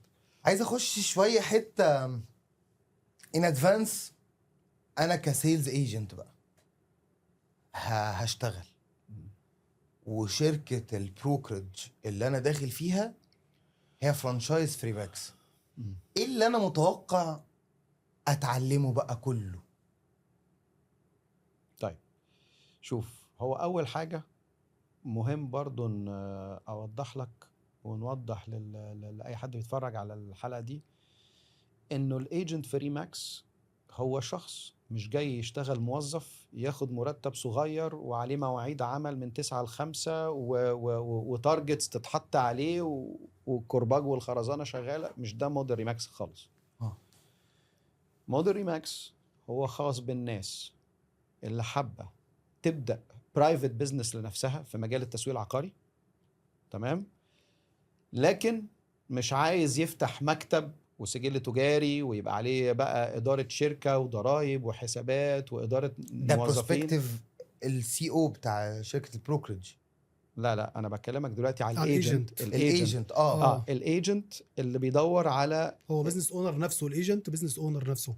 يعني بزنس اونر نفسه. هو نفسه ايوه. هو عايز يشتغل في مجال العقارات. اوكي، يعني انا عنده ايه الاوبشنز النهارده في بلدنا؟ معلش عشان ابقى فاهم صح. طيب انت وضحتها لي، نورتها لي كده. سيلز في شركه تطوير عقاري او في شركه بروكرج تسويق عقاري، هو طول الوقت تارجت. فهو موظف بالمعنى الحرفي. في وجود موديل ريماكس اصبح هو سي او نفسه، هو بزنس اونر. لا فهمني بقى. طيب شوف، النهارده في عندك شكرا يا محمد. اوبشنز النهارده لو حد عايز يشتغل في التسويق العقاري، اوكي، الاوبشنز كالاتي: يروح يشتغل موظف في اي شركه تسويق عقاري موجوده، بياخد مرتب صغير ونسبه صغيره من الكوميشن اللي هو بيدخلها. ده اوبشن تاني، يشتغل بروكر لوحده في الشارع. تمام، ده اوبشن الثالث، يفتح شركه تسويق عقاري بنفسه ويعين موظفين عنده. دول الثلاثه اوبشنز الموجودين النهارده. اوكي. طب النهارده لو شخص مش عايز الثلاثه اوبشنز دول، انا عايز ادير نفسي بنفسي، اوكي، وعايز اشتغل يعني اخد اكبر دخل من الفلوس اللي انا بدخلها، ومش عايز فوقيه مدير ومواعيد عمل وحاجات زي كده، لكن في نفس الوقت انا ما اقدرش اشتغل لوحدي في الشارع، ما عنديش النوليدج، ما عنديش انفنتوري عقارات، وهنا مش هيبقى عندي كريديبيليتي لو انا شغال لوحدي في الشارع بروكر. تمام. يعني انا اعتقد الداتا الاهم بالنسبه، طبعا مهم انه يطور نفسه أنا الى اخره، انما اهم داتا ممكن تسبلاي بيها الايجنت هي العقارات اللي موجوده في 121 دوله. يعني دي حاجه من ضمن حاجات كتير. دي حاجه من ضمن حاجات كتير. انا فاهم انا بوري ايه يعني، دي حاجه من ضمن حاجات كتير. تمام. ففي واحد مش عايز يكون موظف بياخد مرتب وعليه تارجتس وبيشتغل من 9 الصبح ل 11 بالليل وكلام من ده، مش عايز السيناريو ده، ومش عايز يكون بروكر لوحده في الشارع، ومش عايز يفتح شركه تسويق عقاري لوحده ويشيل هزل التشغيل. تعال هديك اكزامبلز. اوكي. النهارده مثلا لو واحد مثلا عنده مثلا اكزامبل 40 سنه بيشتغل مدير فرع في بنك وعايز يخش مجال التسويق العقاري، هيعمل ايه من الثلاثه دول؟ هيروح يشتغل ب 5000 جنيه مرتب ويبقى عليه مدير عنده 25 سنه اصلا ويقول له عليك تارجت تدخل كذا وتقعد هنا ما تمشيش لغايه 11 بالليل؟ مش هيقبل. مش هيقبل ده. هيروح يشتغل سمسار لوحده في الشارع، ما عندوش، وهو راجل اصلا كوربريت وشغال في بنوك طول عمره وكلام من ده. different culture completely. هيروح يفتح شركه تسويق عقاري لوحده وهو ما عندوش فكره اصلا عن المجال، ويروح يشيل بقى هم ضرائب وحسابات وعقود مع مطورين وكلام من ده وتسويق، ويعني ايه تسويق، ويتعلم منين، ياخد المصدر منين، ولا حاجه من ده. مختلف. فالثري اوبشنز مرفوضه بالنسبه لحد بالبروفايل ده. وفي اوبشن تاني مرفوض برضو، ان هو يقعد في بيته. يعني هو مش معنى ان هو المستر خالد بيقول فيه فري في كل حاجه ان هو ما فيش التزامات عليه. هو بارتنر ولكن هو ليه برضو التزامات. يعني ما انا هقول لك بقى هنا بيجي الاوبشن الرابع اللي هو ريماكس. تمام. ايه هو الاوبشن الرابع للريماكس؟ السوليوشن بقى. ايه السوليوشن؟ الشخص ده تعالى ابدا بزنس خاص بيك، بس بدل ما انت تروح تفتح لوحدك، اوكي، لا تعالى انضم لاكبر كيان عقاري في العالم. هنديك اكبر براند، هنديك تدريبات انليميتد، احنا على طول عايشين تريننجز، تريننج وكوتشنج، تريننج في الهيد اوفيس عندنا، وكوتشنج وتريننج برضو في المكتب عند الفرانشايز اونر. تمام. فاحنا بنديفلوب وهو بيديفلوب معانا التيم بتاعه. خلاص. تعالى هنديك تكنولوجي. التكنولوجي ده عندك سي ار ام سيستم فيه انفنتوري عقارات لكل النتورك بتاعتنا في مصر وحوالين العالم كله. اوكي. فانت من اول يوم في عقارات تقدر تشتغل عليها، وفي مشروعات ممضيه مع مطورين كتيره جدا، فتقدر على طول تشتغل عليهم وتاخد تدريبات عندهم العالم كله. تمام. عندك تيم في المكتب اللي انت تابع ليه، يعني مثلا زي مثلا مكتب بتاع محمد بركات، هو عنده تيم ادمنستريشن وحسابات وليجل وماركتينج. تمام. وعندك مكتب تشتغل منه وميتنج رومز وكده تقدر تستقبل فيها العملاء بتاعتك. خلاص. ما عليكش انت تحط الاستثمار ده من جيبك. وعندك الدعم، وعندك تيم بيشيل من عليك ضرائب والفات وحسابات الفواتير الالكترونيه والكولكشنز، كل ده بيتشال من عليه. تركيزك فقط كايجنت داخل المجال او ايجنت عايز يكبر في المجال، يعني ده مش بس للناس الفريش اللي عايزه تخش المجال، لا ده كمان للناس اللي عايزه تنمو في المجال. تمام. ان انت النهارده اكبر زي ما انت عايز. اوكي. بيبداوا معانا بكوميشن سبليت، يعني بياخدوا 50% من العموله اللي هم يدخلوها، ويوصلوا لغايه 80% من العموله اللي هو بيدخلوها، بياخد 80% من الانكم اللي هو بيدخله، والشركه بتحتفظ ب 20%. مش بس كده، كمان لو هو عايز ينمو اكتر بنقدر نساعده ان هو يبتدي يعين تيم تحتيه. فيعني محمد بركات هو البيزنس اونر، وبنفترض معاه ايجنت اسمه محمد احمد. محمد احمد ده كبر بيشتغل في المكتب بتاع وخد النولج وخد النولج، بدل ما يروح يفتح لوحده ويخش في لا تيم ليدر وهات رجاله، يقدر يعين تحتيه تيم، يقدر يعين بيرسونال اسيستنت، يقدر يعين ماركتنج بيرسونال ليه بيشتغلوا لحسابه فقط. وبيتعلم كمان ازاي يديرهم، لان دي كانت حاجه مش موجوده لسه عنده. بالظبط. هو كان شغال على نفسه، فكان بيدير نفسه وقته، فكان تمام. بدأت يدير اوقات ناس تانية. ففي في كوتشنج تاني فهنا بقى الشركه جوه شركه محمد بركات. وشايل من على دماغه كل الوجع القلب بتاع ضرايب وحسابات وازاي اعمل براند operation. واعمل ويب سايت واعمل اجيب ماركتنج شانلز وحاجات زي كده. الكلام ده انفراستراكشر كامل جاهز موجود، وهو بيبلاج ان على طول بالبزنس الخاص بتاعه. هو مش موظف عند محمد ولا عندي، هو بزنس اونر، ودوره ان احنا بزنس كوتش ليه. ودوره هو يكون برضه بزنس كوتش للتيم اللي عنده، يكون يساعدهم ان هم بالظبط. نفس الكلام يكبروا، يكونوا ايجنت ناجحين منتجين. بالظبط. تمام. فبنساعده يبني بزنس بدون كل الهم بتاع البزنس، ومن اول يوم بيخش عامل بزنس بس معاه اكبر براند في العالم اللي بتساعده يفتح بيبان هو ما يقدرش يفتحها. انا هاخد دورك بس في سؤالين كده لمستر خالد. جدا جدا طبعا كلنا بنتعلم. الله يكرمك. وحضرتك شايف يا مستر خالد ايه الشكل الامثل لسيلز ممكن يشتغل؟ احنا مش هنسميه سيلز طبعا، احنا هنسميه مستشار عقاري يشتغل في موديل ريماكس. احنا كلنا هنستفيد بقى من الحته دي. اول حاجه اي حد عايز يخش ريماكس لازم يكون عنده من جواه عايز يبقى صاحب بزنس، مش عايز يبقى موظف. يعني زي ما قلت في الاول مفيش صح ومفيش غلط، لكن النسبه القليله اللي عندها حس رياده الاعمال. تمام. فهو شخص عايز يعمل لنفسه حاجه، سواء عنده خبره في العقارات او ما عندوش خبره ما تفرقش. تمام. لكن هو المهم انه عايز يبدا لنفسه حاجه. تمام. الحاجه التانية لازم يكون معاه شويه فلوس يبدا. يعني ما ينفعش ايجنت يجي صراحه ما عندوش ما يعرفش يعيش شهرين 3 يصرف على نفسه لغايه ما يبتدي يتعلم ويبيع. لو هو شخص جاي ما عندوش فلوس ان هو بس يجي لك اصلا محتاج فلوس مواصلاته، ده بيبقى صعب في ريماكس صراحه. لان ده برايفت بزنس، فلازم يكون اتليست عنده شويه فلوس يصرف بس مصروفه الشخصي. يعني مش بقول هيستثمر ارقام كبيره يا سيدي كتر خيرك، لكن يعني مجرد ان هو بس يصرف على يعني نفسه شهرين 3 عشان يعني. ما فيش سالري، يصرف على نفسه شهرين 3 لغايه ما يتعلم ازاي يبدا يقفل ديلز. الحاجه الثالثه انت عايز شخصيه تقبل التحدي. فاهم؟ لا مستعد يقبل التحدي. لانه البيزنس ده سهل يقفل ديل، تمام، لكن مش سهل انه يبني كارير ناجح فيه. عايز حد مستعد يتقبل التحدي ويفضل ويتقبل التعليم، مش التحدي اكتر، لان هو اوريدي المعلومات موجوده، وازاي تحافظ على اللي انت اوريدي. يعني انا ربنا كرمني وعرفت احافظ ان انا بدخل 50,000، ازاي تحافظ عليهم عندنا. تمام، بندربك ازاي تحافظ على 50,000. مش كده بس، لا انت ازاي تخلي نفسك بتجيب 100,000، ازاي تطور نفسك تجيب 200,000. تعلي التارجتس بتاعتك. انت بتعمل تارجت بتاعك لنفسك. انا بس بساعدك ان انا يعني بقول لك يعني انت لا ما تبصش بعيد قوي كده. لا الاكتيفيتي اللي انت عاملها الاكتيفيتي اللي انت عاملها دي مش هي دي الاكتر انتاجا، فاحنا خلينا في الحته دي، والحته دي حلوه في المنطقه دي. التوجيهات يعني هو انا يعني كلنا منتور للشخص. يعني كلنا كفرنشايز اونر او كريماكس ايجيبت او كله، هو منتور للشخص ده. طب ده السؤال الاولاني. بس هو بقى لو نجح والشخص، يعني لو الشخص ده عايز وعايز وعايز، وفي الاخر ايه اللي يعرفنا ان هو مش هينفع معانا في الموديل في ريماكس، مع ان هو عايز كل حاجه. يعني هو راجل عنده طموح وتمام وعايز يشتغل وحاول يتعلم. بص هو قال لك اهم حاجه يامن فلوس مواصلاته. لا بس ممكن يكون والباقي عليه. هو ممكن يكون كل ده، ولكن هو برضو مش عارف يقفل ديل.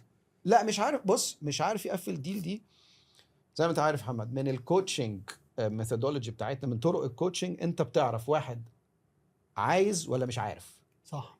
او اسف، مش عايز ولا مش عارف. صح. فاهم قصدي؟ في ناس بيقول لك انا عايز، بيقول لك شفويا انا عايز. صح. لكن في التنفيذ وفي الشغل كل يوم صح. لما بتتابع معاه على صح. يعني بياخد تريننج مثلا صح. ويبقى عنده توجيه في البلان بتاعته، هتعمل ستيب 1 2 3 4 علشان توصل للنتيجه دي صح. وهو يروح ويديك كل الحجج اللي في الدنيا ليه صح. ما عملش 1 2 3 4.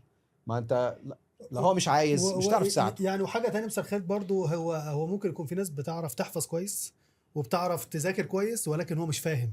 هو مش فاهم يعني هو نفسه لازم يشرب الحاجه اللي هو بيعمل، اللي هو شغال فيها، ويكون فاقد المعلومات اللي بياخدها سواء عن ريماكس او عن الكوتش اللي معاه في المكتب بتاعه، يكون واخد المعلومات فعلا ان هي لازم تتهضم الاول وبعد كده تطلع.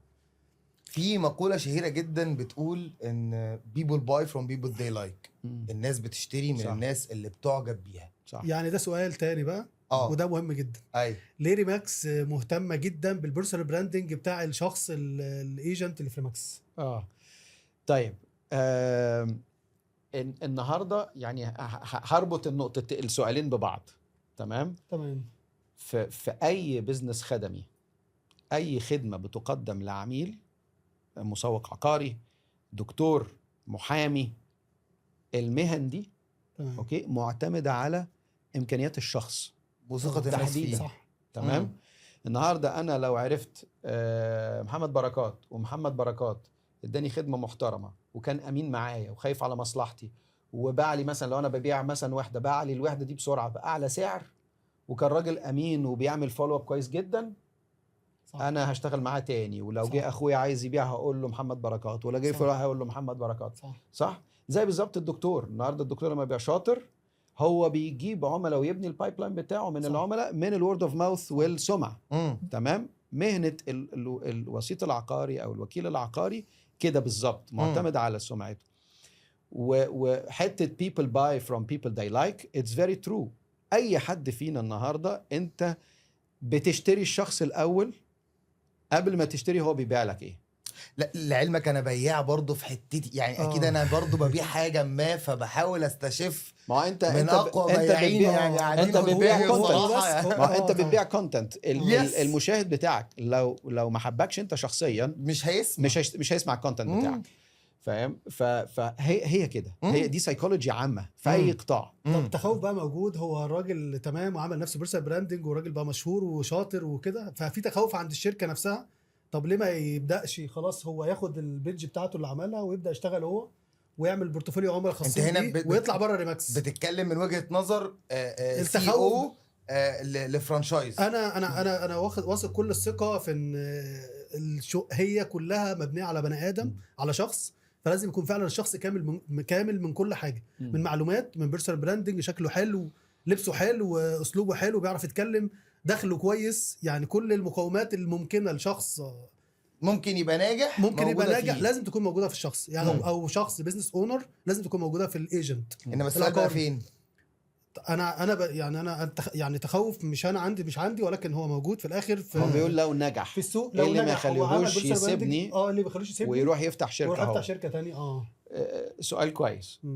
اغلب الناس اللي بتنجح في مجال التسويق العقاري وبتعمل فلوس كويسه قوي، هو عايز يفضل ماشي في التراك بتاعه، مش عايز يشيل هم اداره وضرايب وحسابات وحاجات زي كده، الا لو مضطر. صح. بمعنى ان هو لو وصل لسقف في الدخل، انت مثلا حطيت له كاب على الدخل بتاعه مش عارف يتخطاه، يبقى هيضطر يسيبك ويروح يفتح شركته. صح. لو انت النهارده ما بتوفرلوش لو طموح الايجنت عالي عن طموح السي او، عالي عن طموح البراند او الشركه طبعا. الموفراه. تمام. لو انت مش مديله مجال ازاي ينمو ويكبر، هيسيبك ويمشي خلاص، عشان هيفكر انا اقدر اكبر في حته تانية اكتر. صح. لو هو النهارده خلينا نقول البيئه اللي شغال فيها، ممكن يبقى انت موفر له مجال للنجاح والنمو كويس جدا، بس البيئه عندك في الشركه وحشه قوي. فاهم قصدي؟ العلاقات مش حلوه، الناس ما بتتعاملش مع بعض كويس، التوكسيك، ما فيش ثقه ما بينك وما بينه. صح. فاهم؟ هيبتدي يفكر ازاي يمشي. يعني خلينا نقول مبدئيا اي ايجنت عشان يفضل قاعد في الشركه، حاجتين لازم يحصلوا. لازم يعمل فلوس كويسه قوي، ويكون مبسوط ماديا في الكيان وبيحقق احلامه وشايف نفسه بيطور كل سنه وبيكبر. صح. والحاجه الثانيه نفسيا يكون مرتاح ومبسوط. صح. لو واحده من دول وقعوا، يبقى في فرصه ان هو يبتدي يفكر. هو كده تطور ماديا، وتطور الكارير بتاعه برضه وتطور معنويا. وحس ان هو في كيان كبير وبيكبر، يعني بيكبر فيه، حاسس ان طول ما هو قاعد هنا بيستفيد. بديل ان هو في الشارع، ان هو في الهواء بالظبط. صعب. ملوش غطاء. اصل انت النهارده حضرتك انت بتدي لواحد مجال يحط اسمه جنب اسم اكبر براند في العالم. صح. ويبقى عنده تدريبات مستمرة، عنده تكنولوجي ما يعرفش يعملها لوحده، وعنده نتورك في العالم كله يشتغل معاها، ونتورك في مصر في 9 محافظات مختلفة، وإن شاء الله بيزيدوا.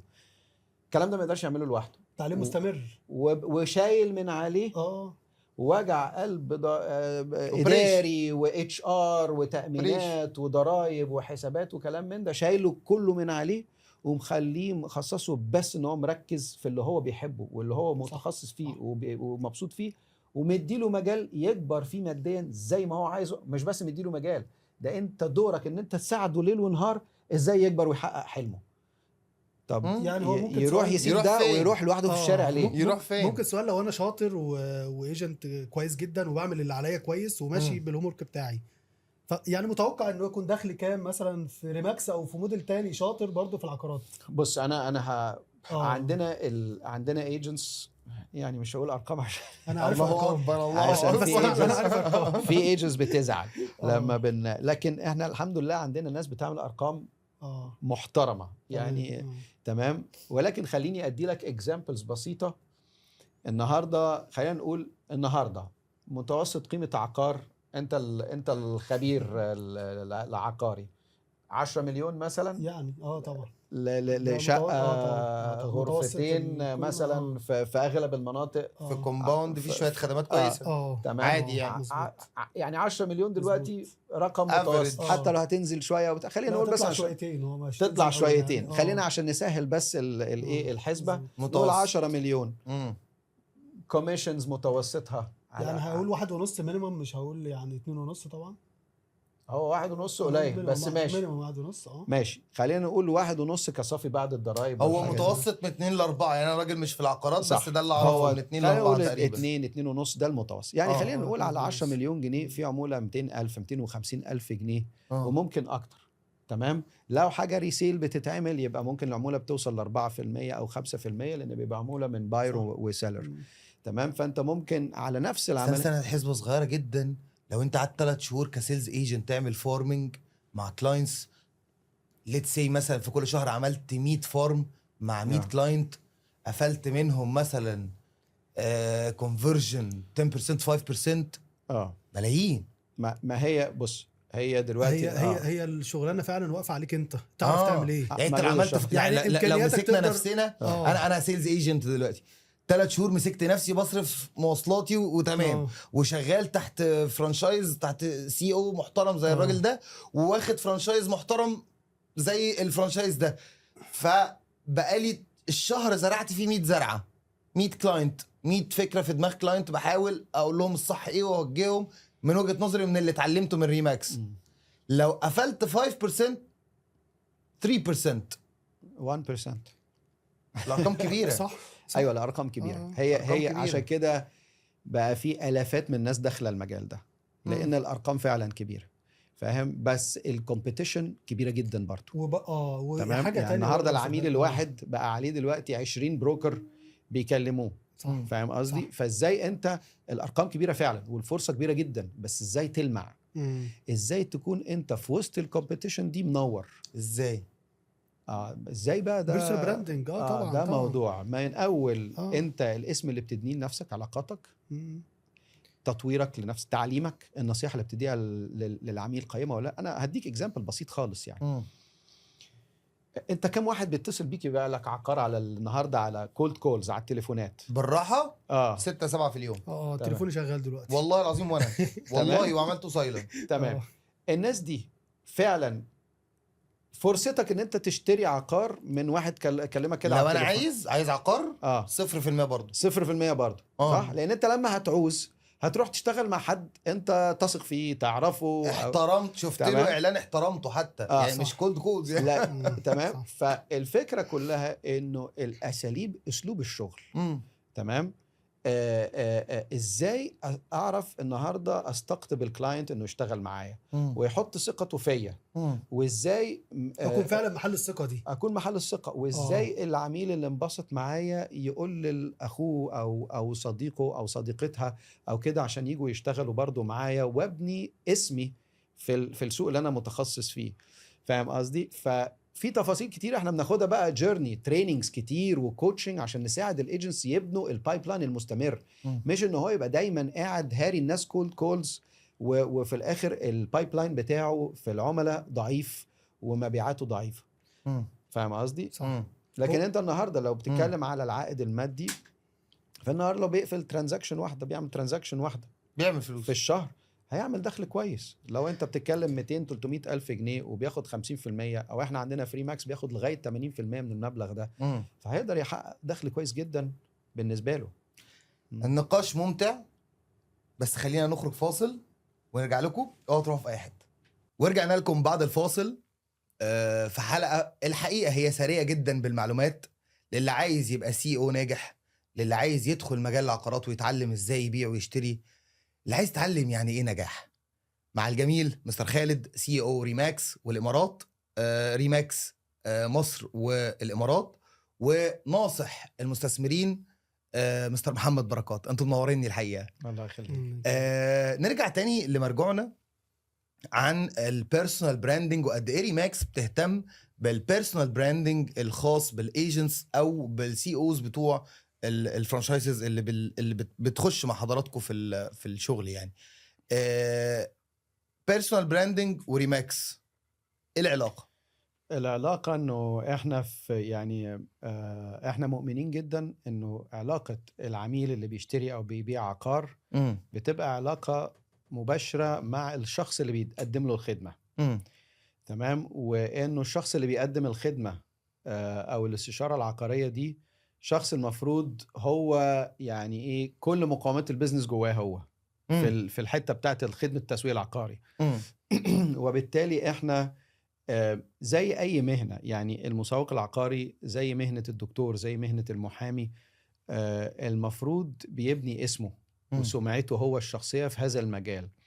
وبالتالي احنا بنشجع جدا الريل استيت ايجنتس بتوعنا ان هم يعملوا الماركتينج الخاص بيهم ويعملوا بيرسونال براندنج بجانب البراند بتاع ريماكس. يعني ريماكس كبراند ما بتروحش، بتفضل دايما جنبهم عشان تسندهم في الكريديبيليتي وتوري العميل انه الشخص ده وراه كيان عالمي كبير. لكن في نفس الوقت احنا عايزينه هو اللي يكون معروف وسط دايرة الكاستمرز بتوعه في المنطقة اللي هو بيشتغل فيها او المكان اللي هو بيتخصص فيه. هايل. طيب سريعا، هو طبعا فكر مختلف عن السوق. انا كنت قبل ما ادخل في ريماكس فكنت بشوف صور الايجنت متعلقه على البيلدينج في كل الاماكن. فيعني ليه ريماكس بتعمل كده؟ ويعني ايه اللي شايفاه في الايجنت مختلف عن الناس؟ طبعا مستر خالد وضح بشكل كويس، ولكن يعني برضو في ناس مش بتحب مثلا تعمل بيرسونال براندنج، وفي ناس مش حابه تكون دايما ظاهره هي بشخصها، وتكون هي ظاهره بان هو بيسوق كويس وبس. اصبح ضروري يا محمد. طبعا هو البيرسونال براندنج، انا بقول ان البيرسونال ان يعني اللي ما عندوش كلام يقوله هو عامل لنفسه بيرسونال براندنج. ولو انا ما عملتش لنفسي بيرسونال براندنج ما هيتقال عني كلام مش هو الصح بالظبط. فلازم اوضح انا مين، ولازم اوضح فكري فين، ولازم اوضح الرؤيه بتاعتي في الخدمه اللي انا بعملها. يعني احنا مثلا انا شايف ان ريماكس بتغير الفيجن عن البروكر العقاري في مصر. ده وجهه نظري. فانا لو انا ما قلتش كده وما قعدتش اعلن عن كده بكل يعني حتى الايجنت عندنا هنسيبها لخيال المستمع بقى. كمكتب يكرر الكلمه دي اكتر من مره، يقول ان احنا لا، احنا فعلا مش بنفكر في كوميشن، احنا فعلا بنفكر في ان انا اخدم عميلي. حتى ريماكس من الحاجات اللي احنا دايما بنتعلمها في ريماكس بتقول انت العلاقه ما بينه وما بين العميل بتبدا لما بينتهي الديل.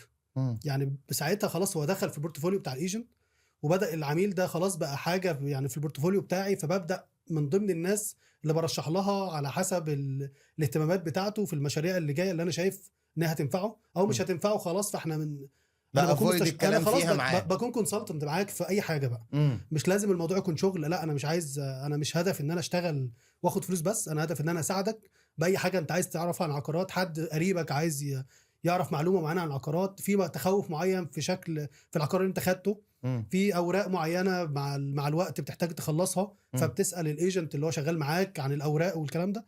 فالصله هي فعلا يعني التواصل بيبدا من انتهاء الديل. يعني هو ده اللي ريماكس دايما بتشجع على كده. يعني يقال السائد ان المستثمر ما بيحبش البروكرج، ما بيحبش السمسار، ايوه، ما بيحبش كونسبت المستشار العقاري. ايه رأيك في ده؟ هو الناس دايما ما بتحبش اللي بياخد منها فلوس. بص يعني هو لا، بص هقول لك النهارده اي حد يحس انه حد مش بياخد منه فلوس لكن مش شخص انتهازي، يعني بياخد مني فلوس بدون وجه حق، صح. ده اللي ما بحبوش. صح. تمام. فانا النهارده اغلبيه البروكرز للاسف في السوق ما بيشتغلش على مصلحه العميل، بيشتغل على مصلحه الكوميشن بتاعته. فاهم قصدي؟ يعني لو انت خدت بالك مثلا في كلام محمد بركات بيقول ايه، بيقول انا ازاي اساعد العميل. كم واحد بيخش بعقليه ان انا بساعد العميل مش ببيع له عقار؟ اغلبيه الناس بتخش بعقليه انا ببيع له عقار. فجرى ان انا خلصت البيعه وخدت عمولتي، مش مهم يحصل ايه في العميل ده، الدنيا مشيت معاه كويس، قلت له احلى كلام إن والعميل ذكي قيمتها بيفهم ده. العميل ذكي. طبعاً. والعميل حتى اللي ما عندوش اكسبيرينس، لسه من 3 ايام راجل كده لطيف محترم يمكن في الستينات من العمر بعت لي على فيسبوك، هو مش فريند عندي على فيسبوك، بعت لي رسالة على فيسبوك وقال لي انا بحاول اوصل لك، لو سمحت محتاج رقم تليفونك. تمام، تواصلت معاه، اتكلمت معاه، حكى لي ان هو في خلال السنة اللي فاتت بروكر ساكن جنبه، تمام، خلاه يشتري مثلا بتاع حوالي 10 12 وحدة، هو يعني تحويشة عمره، تمام، دخله في 10 ولا 12 وحدة مختلفة، تمام، بوعود ان انت في خلال 6 شهور 7 شهور الاسعار تفليب هتزيد وهساعدك تبيع وكلام من ده. بيقول لي انا بقى دلوقتي تعثرت جدا في الاقساط بتاعتي، بتصل بيه ما بيردش عليا خلاص. بيقول لي بقى لي شهرين بحاول اكلمه عشان يحاول يساعدني في بيعها. قال لي هو خلاص كده خلص الموضوع، وقال لي الشركه اللي هو شغال فيها واحده من الاسامي الكبار، بس هو خلاص علاقه الايجنت بالكلاينت انتهت لانه خلص الكوميشن، لان كان الهدف بتاعه الكوميشن بالظبط كده. محمد بيقول ايه؟ العلاقه بتبدا لما الديل ينتهي، يعني لما بعت له البروبرتي دي هنا تبدا العلاقه، لان انا عندي التزام ادبي واخلاقي ناحيته ومهني ناحيته. ومش بس كده، انا ما دام العلاقه بدات معاه، هو هيبقى عنده مثلا بعد كده هيجي عايز يرجع يبيعها، عايز يشتري حاجه تانية، عنده قريب لي او صديق عايز يشتري، فانا بفضل بكون ايه البريفيرد او الايجنت اوف تشويس بالنسبه له. تمام، زي كده حضرتك لما تيجي تفكر مثلا دكتور، انا رايح لدكتور، لو عرفت ان الدكتور هدفه ياخد مني الفيزيتا بتاعتي اللي انا بدفعها عند الكشف، ههرب طبعا ههرب. لكن لو عرفت ان الدكتور ده هو عامل مصلحه هدفه مع انه التحاليل يساعدني اللي تحت، وعامل مصلحه مع بتاع الاشعه، وعامل مصلحه بالظبط مع هكرهه. فانا النهارده، لكن لو الدكتور ده هدفه يساعدني ويعالجني من قلبه وستيل بيستفيد ماديا، ما هو ده شغله، صح، تمام، لكن هو قلبه هي كيرز. خلينا نقول ايه كلمه كير. احنا يعني في التريننج عندنا بنقول للايجنتس 3 حاجات العميل عايز يعرفها عنك، تمام، عشان يعرف يشتغل معاك. 1، are you good at what you do؟ هل تجيد ما تفعل؟ مفيش حد يشتغل واحد مش وهو مش ذكي او مش فاهم. تمام. can you help me؟ تقدر تساعدني ولا لا؟ ما انت ممكن تبقى كويس قوي في اللي انت بتعمله بس ما تقدرش تساعدني، ما عندكش وقت، مش فاضيلي، بتشتغل في مكان تاني، ايا كان. اوكي. والحاجه الثالثه do you care about me؟ هل انت خايف على مصلحتي ولا مصلحه الكوميشن بتاعتك؟ للاسف اغلبيه البروكرز في السوق بيظهروا ال3 عوامل مش موجوده. فاهم؟ هم لا يجيدوا ما يفعلوا، يعني حد حفظهم مثلا على مشروع معين، كم الداتا اللي موجوده في ماكس مثلا، هو حد محفظه على مشروع معين وهو رايح يتكلم على مشروع، لكن هو مش بيدي نصيحه حقيقيه. هو اصلا مش بيشهر نفسه ان هو كونسلتنت، هو بيشهر نفسه ان هو المطور نفسه. يعني هو بيعمل صفحات فيك ان هو ماونتن فيو او ايا كان من مطورين كبار، وبيعمل ليد على اسم الشركه الديفلوبر، ويجي يقابل العميل في المقر اللي هو اصلا بروسبكتيف التسويق العقاري الغلط طبعا. اللي هو انت كده بتبيع لده، انت مش همك انا يفرق ايه، وفارق معاه الكوميشن، ان هو الراجل خلاص انا ماونتن فيو او انا شخص براند معين وبقابلك عند السيلز. فللاسف في الاخر بيدي انطباع مش حلو للعميل. طبعا في شباب كتير في السوق عامه بيشتغلوا باثكس وبيخافوا فعلا على العميل وبيدوا له النصايح الحقيقيه ان كانت يعني المعلومات اللي عندهم. لكن هنا بقى بيجي اهم حاجه، دور الكيان اللي في ظهر الايجنت ده، اللي يساعده ان هو يكون كويس في اللي هو بيعمله، واللي يساعده ان هو يكون فعلا قادر يساعد العميل ويكون امين وخايف على مصلحه العميل، ويبقى فاهم ان انا النهارده وانا شغال لما بخاف على مصلحه العميل افكر في العميل قبل ما افكر في الكوميشن. ده لو انا اناني افكر في العميل. خد بالك الناس بتبقى للاسف ساعات نظرتها ضيقه قوي ففكر في الكوميشن. انا لو اناني وبحب نفسي هفكر في العميل الاول عشان يفضل معايا، علشان الكارير بتاعي ومستقبلي. لو انا عايز مستقبلي ينجح يكون ناجح، هفكر دايما في العميل الاول، مش مهم العموله. المشكله انه شباب كتير بيبقى عنده ضيقه ماليه ومزنوق وعايز فلوس بسرعه ومستعجل، فاهم قصدي؟ ففكر في العموله ما يفكرش في العميل. وما تجيش العموله كمان، يعني هو الكوميشن عمرها ما هتيجي، مستحيل تيجي، عمرها ما هتيجي.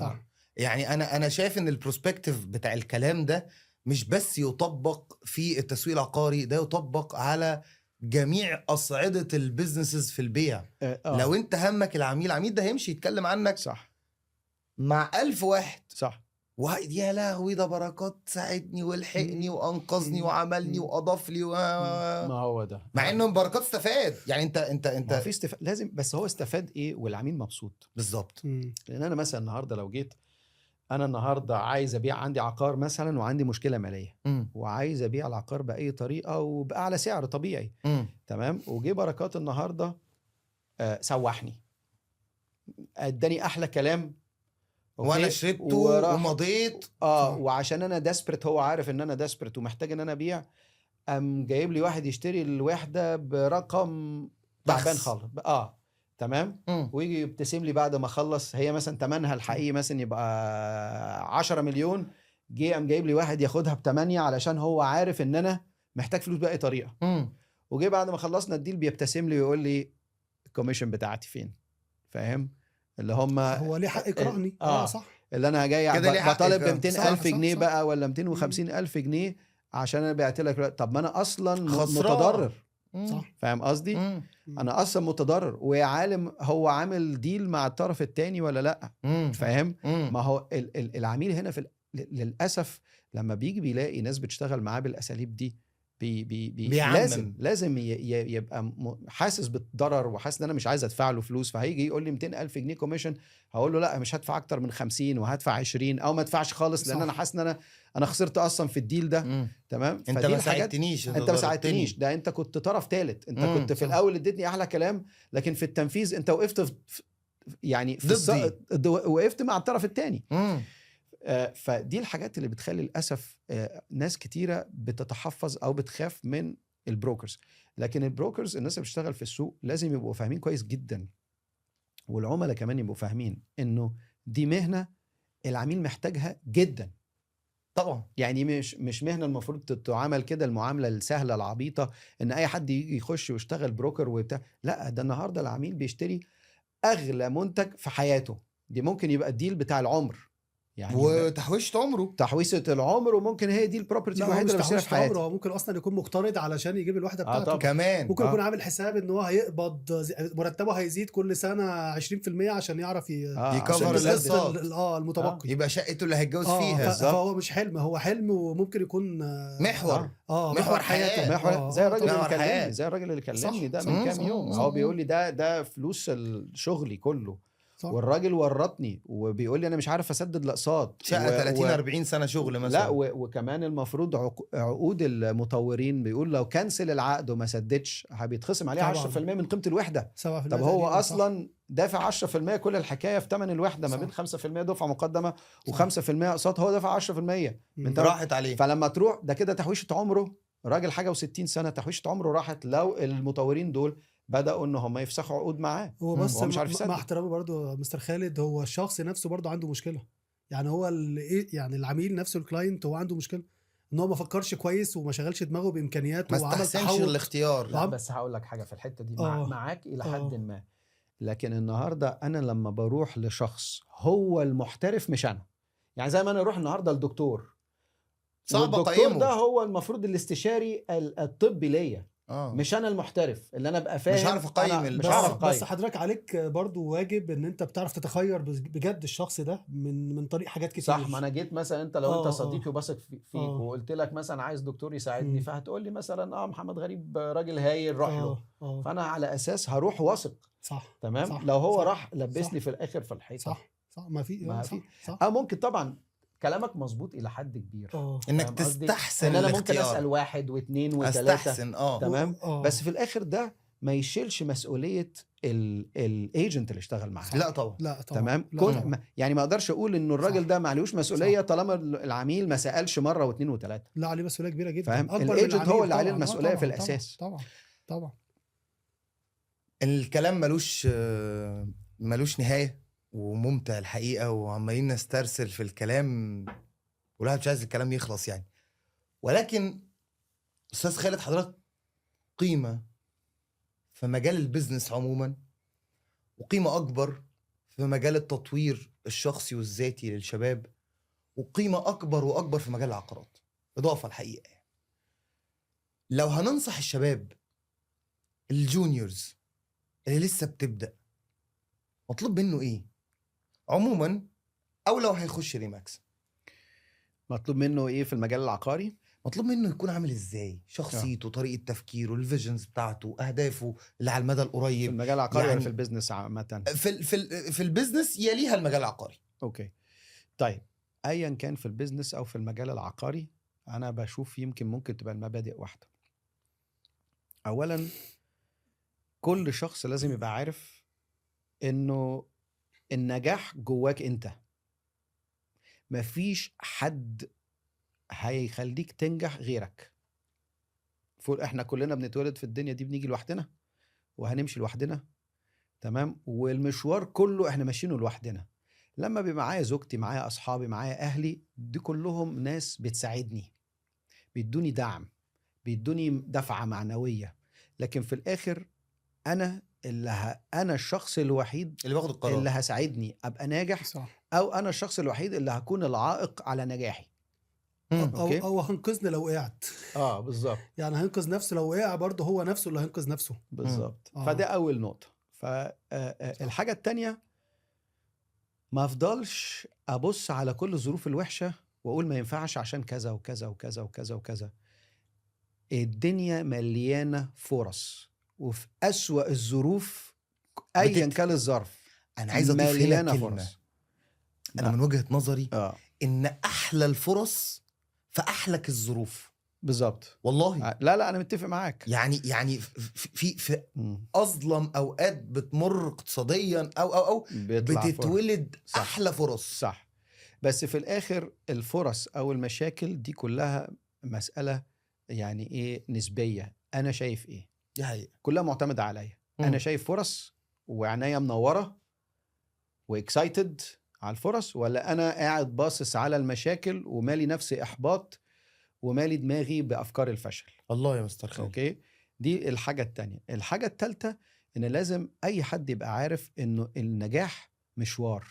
النجاح عارف زي ما تقول ايه، تراكم. مش سباق 100 متر جري 100 متر، لا ده ماراثون. الماراثون مشوار طويل. تمام. والاهم حاجة في النجاح هو زي ما بقول ايه، الاختيارات الصغيرة. انا عندي اختيارات صغيرة كتيرة قوي بعملها على مدار سنة واثنين وخمسة وعشرة. المهم ان انا بعد ما عدى الوقت، والوقت هيعدي anyways، الوقت كده كده هيعدي عليا، تمام، بس بعد ما عدى الوقت انا الاختيارات الصغيرة خالص اللي انا خدتها دي عارف انها هتوصلني هنا. ولما بصيت لورا لقيت نفسي فعلا وصلت اللي انا عايزه، ولا لقيت نفسي عمال دايما بملى دماغي باختيارات خاطئة. اوكي، بحاوط نفسي بناس مش ناجحة. برضو خد بالك العناصر اللي حواليا دايما يا اللي بتدعمني ان انا امشي في سكة نجاح، يا تدعمني امشي في سكة الفشل. تمام. فلو انا النهاردة مليت دماغي والبيئة اللي حواليا بعناصر فشل، وبالتالي اختياراتي كانت دايما. انت هنا بتتكلم بقى عن الصحاب، عن القعده بتاعت كل يوم انا بقعد مع مين، عن الناس اللي انا بذاكر من وراها، واختياراتي في الرول مودلز بتاعتي. انت بتتكلم عن كل اللي محاوط دماغك 100%، كل اللي بيصب في جواك، كله هنا. الموضوع كله هنا منتل وهنا. هنا قلبي how bad do I want it، انا عايز انجح الى مدى يعني لغايه فين. فاهم؟ فاير، عندي فاير ولا ما عنديش فاير. مش مهم امكانياتك ايه خالص، ما تبصش على وضعك النهارده. اوكي، بس انت فكر انا عندي جوه فعلا طموح وحماس ولا ما عنديش. طيب انا عندي الحماس وعندي الطموح ومليانه. طب انا بملى دماغي بايه؟ ايه القرارات كل يوم باخدها، حتى لو قرار شكله عبيط خالص. ما انا زي ما كنت بدي في بدايه الحلقه، بدي الاكزامبل بتاع ان انا واحد عايز يخس، او واحد عايز يبني عضلات. بنزل الجيم النهارده، لما بنزل الجيم يعني الواحد في البدايه خالص بيبقى احباط ما بعده احباط. شايف ناس بقى فورم حوالين منه، شايف بقى فورم وحاسس ان انا شكلي سيء جدا. ولما بجري على التريدميل حاسس نفسي تقيل وبنهج في اول 3 دقايق ومش عارف اكمل. هو ده الواقع. لكن لما رحت يوم وبعديها يوم تاني وبعديها، اهم حاجه الالتزام وكونسيستنسي. تمام، ان انا افضل ماشي، استمراريه، افضل ماشي ايا كان، هفضل مكمل. هتلاقي نفسك شويه شويه شويه شكلك ابتدى يتغير في المرايه. ابتديت يبقى شكلك زي الناس اللي انت كنت بتشوفهم. في الاول واقف وشايفهم ومرعوب منهم مم. في البدايه. مم. هو ده اللي هيحصل، بس هي مساله وقت واختيار. الاختيارات الصغيره، وانا آه. بحاوط عقلي بمين، وان انا اللي بسوق، مش مستسلم للواقع بالظبط. اللي مليان مشاكل ومليان والنجاح- احباط. النجاح معناها مجهود وصبر. مم. الشباب الجديد اللي عنده وهم من السوشيال ميديا واليوتيوبرز والانفلونسرز والكلام من ده، والفلوس والايزي سكسس وعايز ينجح بسرعه بقى، وشايف شباب صغيره لان انا فايرال. عندي بشوف الكلام ده مع ولادي برضه، طبعا. بيبقى عندهم بيختلط عليهم الامر انه بيحسوا النجاح سهل والفلوس سهله وبتاع. لا مفيش حاجه سهله خالص. الفلوس مش سهله، النجاح مش سهل، مش عايز اقول مستحيل. النجاح صعب بوسيبل لكل حد، اي طبعا. حد، طبعا. راجل ست، عندك 25 سنه، عندك 65 سنه، ايا كان البيئه اللي انت متربي فيها، المجتمع اللي انت متربي فيه، معاك تقدر فلوس تنجح. معاكش فلوس، تقدر تنجح. بس هي مش سهله. مش سهله، ولا اللي معاه فلوس سهل على انه ينجح، ولا اللي معهوش فلوس سهل على انه ينجح. الفرصه واحده.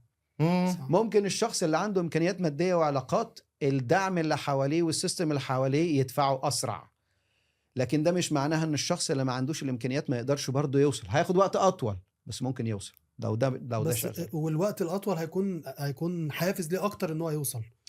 معلش تكرار فشل وتكرار معلش عشان بس اجسد النجاح اللي حضرتك فيها مستر خالد. هل في بدايه مشوارك، وده طبيعي على فكره، يعني مش حاجه غلط لو حصلت، يعني حد ساعدك ولا من الصفر؟ بس باختصار يعني عشان نبين انك ممكن من صفر لبوجاتي، يعني فاهم يعني. طيب هي البوجاتي لسه ما جاتش. انا بتكلم علم واداره وتطوير، يعني بدي اكزامبل بالنجاح يعني. لا انا ابتديت وامكانياتي كانت ضعيفه جدا صراحه. العادي اسره متوسطه عادي وعادي يعني. احنا اسره متوسطه. يعني ما جاش الحاج اداك $1,000,000 مثلا قال لك يلا يا حبيبي ربنا معاك؟ ما فيش، ما جاتش كده، ما جاش في الحالات دي. بس خلاص. هو ده اللي انا عايز اسمعه. وانا حتى يعني في البدايه انا وزوجتي كان عندنا عربيه واحده، فكنت بسيب لها العربيه، وانا بقى كان عندي موتوسيكل صغير كنت بروح بيه المكتب، ببتدي كل يوم، والمفروض ببدا براند كبيره. لكن وعايز اقول لك حاجه، انه انا طبعا كان في لازم ليفل معين من الانفستمنت يتحط. تمام، يعني ما ينفعش تبدا بزنس وانت صفر. يعني انا بتكلم على بزنس زي ده. لكن انا ممكن ابتدي اي فكره بزنس، يعني زي كنت اديت الاكزامبل بتاع البزنس الدعايه والاعلان، ابتديت بصفر، معيش فلوس خالص. لكن دي كنت مشيت مشوار شويه في حياتي، وكنت يعني كان عندي دخل كويس، سمول كابيتال تقدر تعمل منه عملت منه حاجه، لكن ما كانش مديني الامكانيه ان انا بقى مثلا يعني تخش تنافس، ان انا يبقى عندي كل حاجه انا عايزها، ماركتنج بقى لا ولا حتى في الدخل الشخصي. انا قعدت يمكن اول ما بدات على مستوى الدخل الشخصي. انا قعدت 4 سنين قبل ما احط لنفسي مبلغ ثابت كل شهر في الحساب.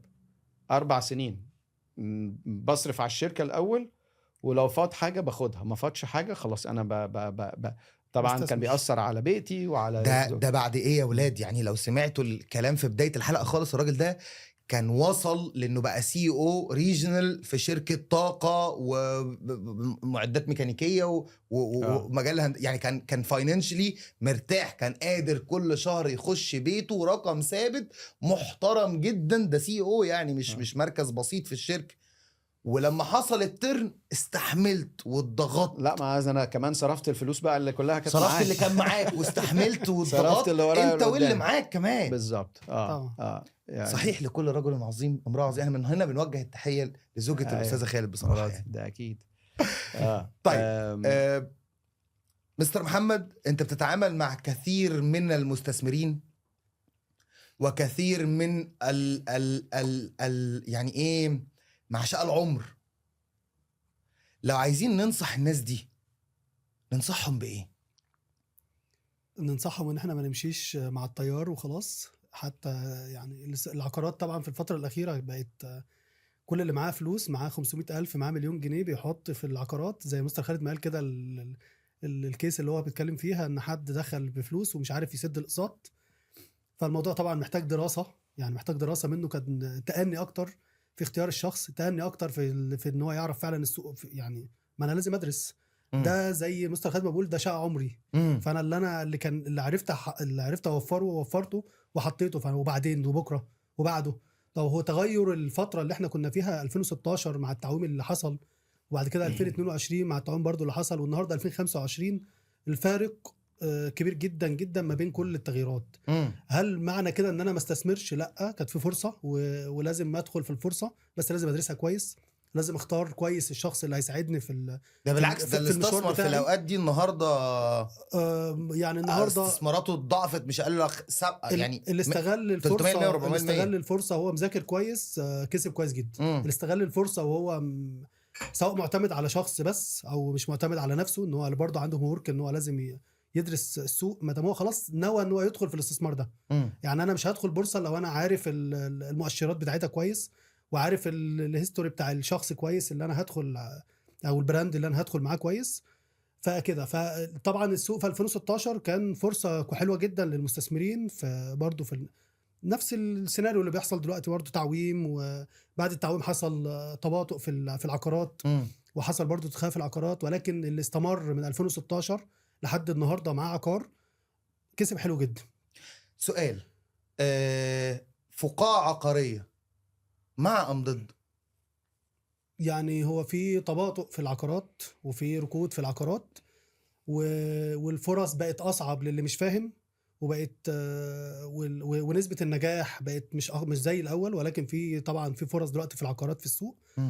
والموضوع عايز بس تركيز اكتر، وعايز شكل مختلف طبعا على العقارات. الناس كانت بتمشي ورا القطيع، كله كان بيشتري باي حاجة في الفترة في 2022 وكسب طبعا، ولكن هو في الاخر الناس كانت بتستثمر تسمع فكرة لونش بداية السعر، اجري روح خد، هو مش عارف هو بيعمل ايه، كلامك مهم جدا برضو. ما نجريش ورا البروباجندا بتاعت الشركات العقارية، لان مش الشركة الاكثر تسويقا هي الاكثر امانا، ولا هي الاكثر يعني اللي انا ممكن اكسب معاها اكتر. لا طبعا، الموضوع بالعكس كمان، ممكن يكون الشركة القوية جدا مش محتاجة تسوق كتير وتصرف كتير في الماركتينج، فهي شغالة بخطة ثابتة وواضحة وباينة في الارض، وباينة بثبات الاعمال بتاعتها، وباينة بمشاريعها، والعملاء بتاعتها هي ممكن تكون هي بتبيع لنفس العميل، بيتكرر معاها في المشاريع بتاعتها المختلفة. والشركة اللي مش مستقرة او عندها مشاكل بتحط كل الفلوس في التسويق، ممكن ما يكونش بنى، ممكن ما يكونش مر بفترات اللي المفروض يسلم بيها العميل بتاعه. طبعا.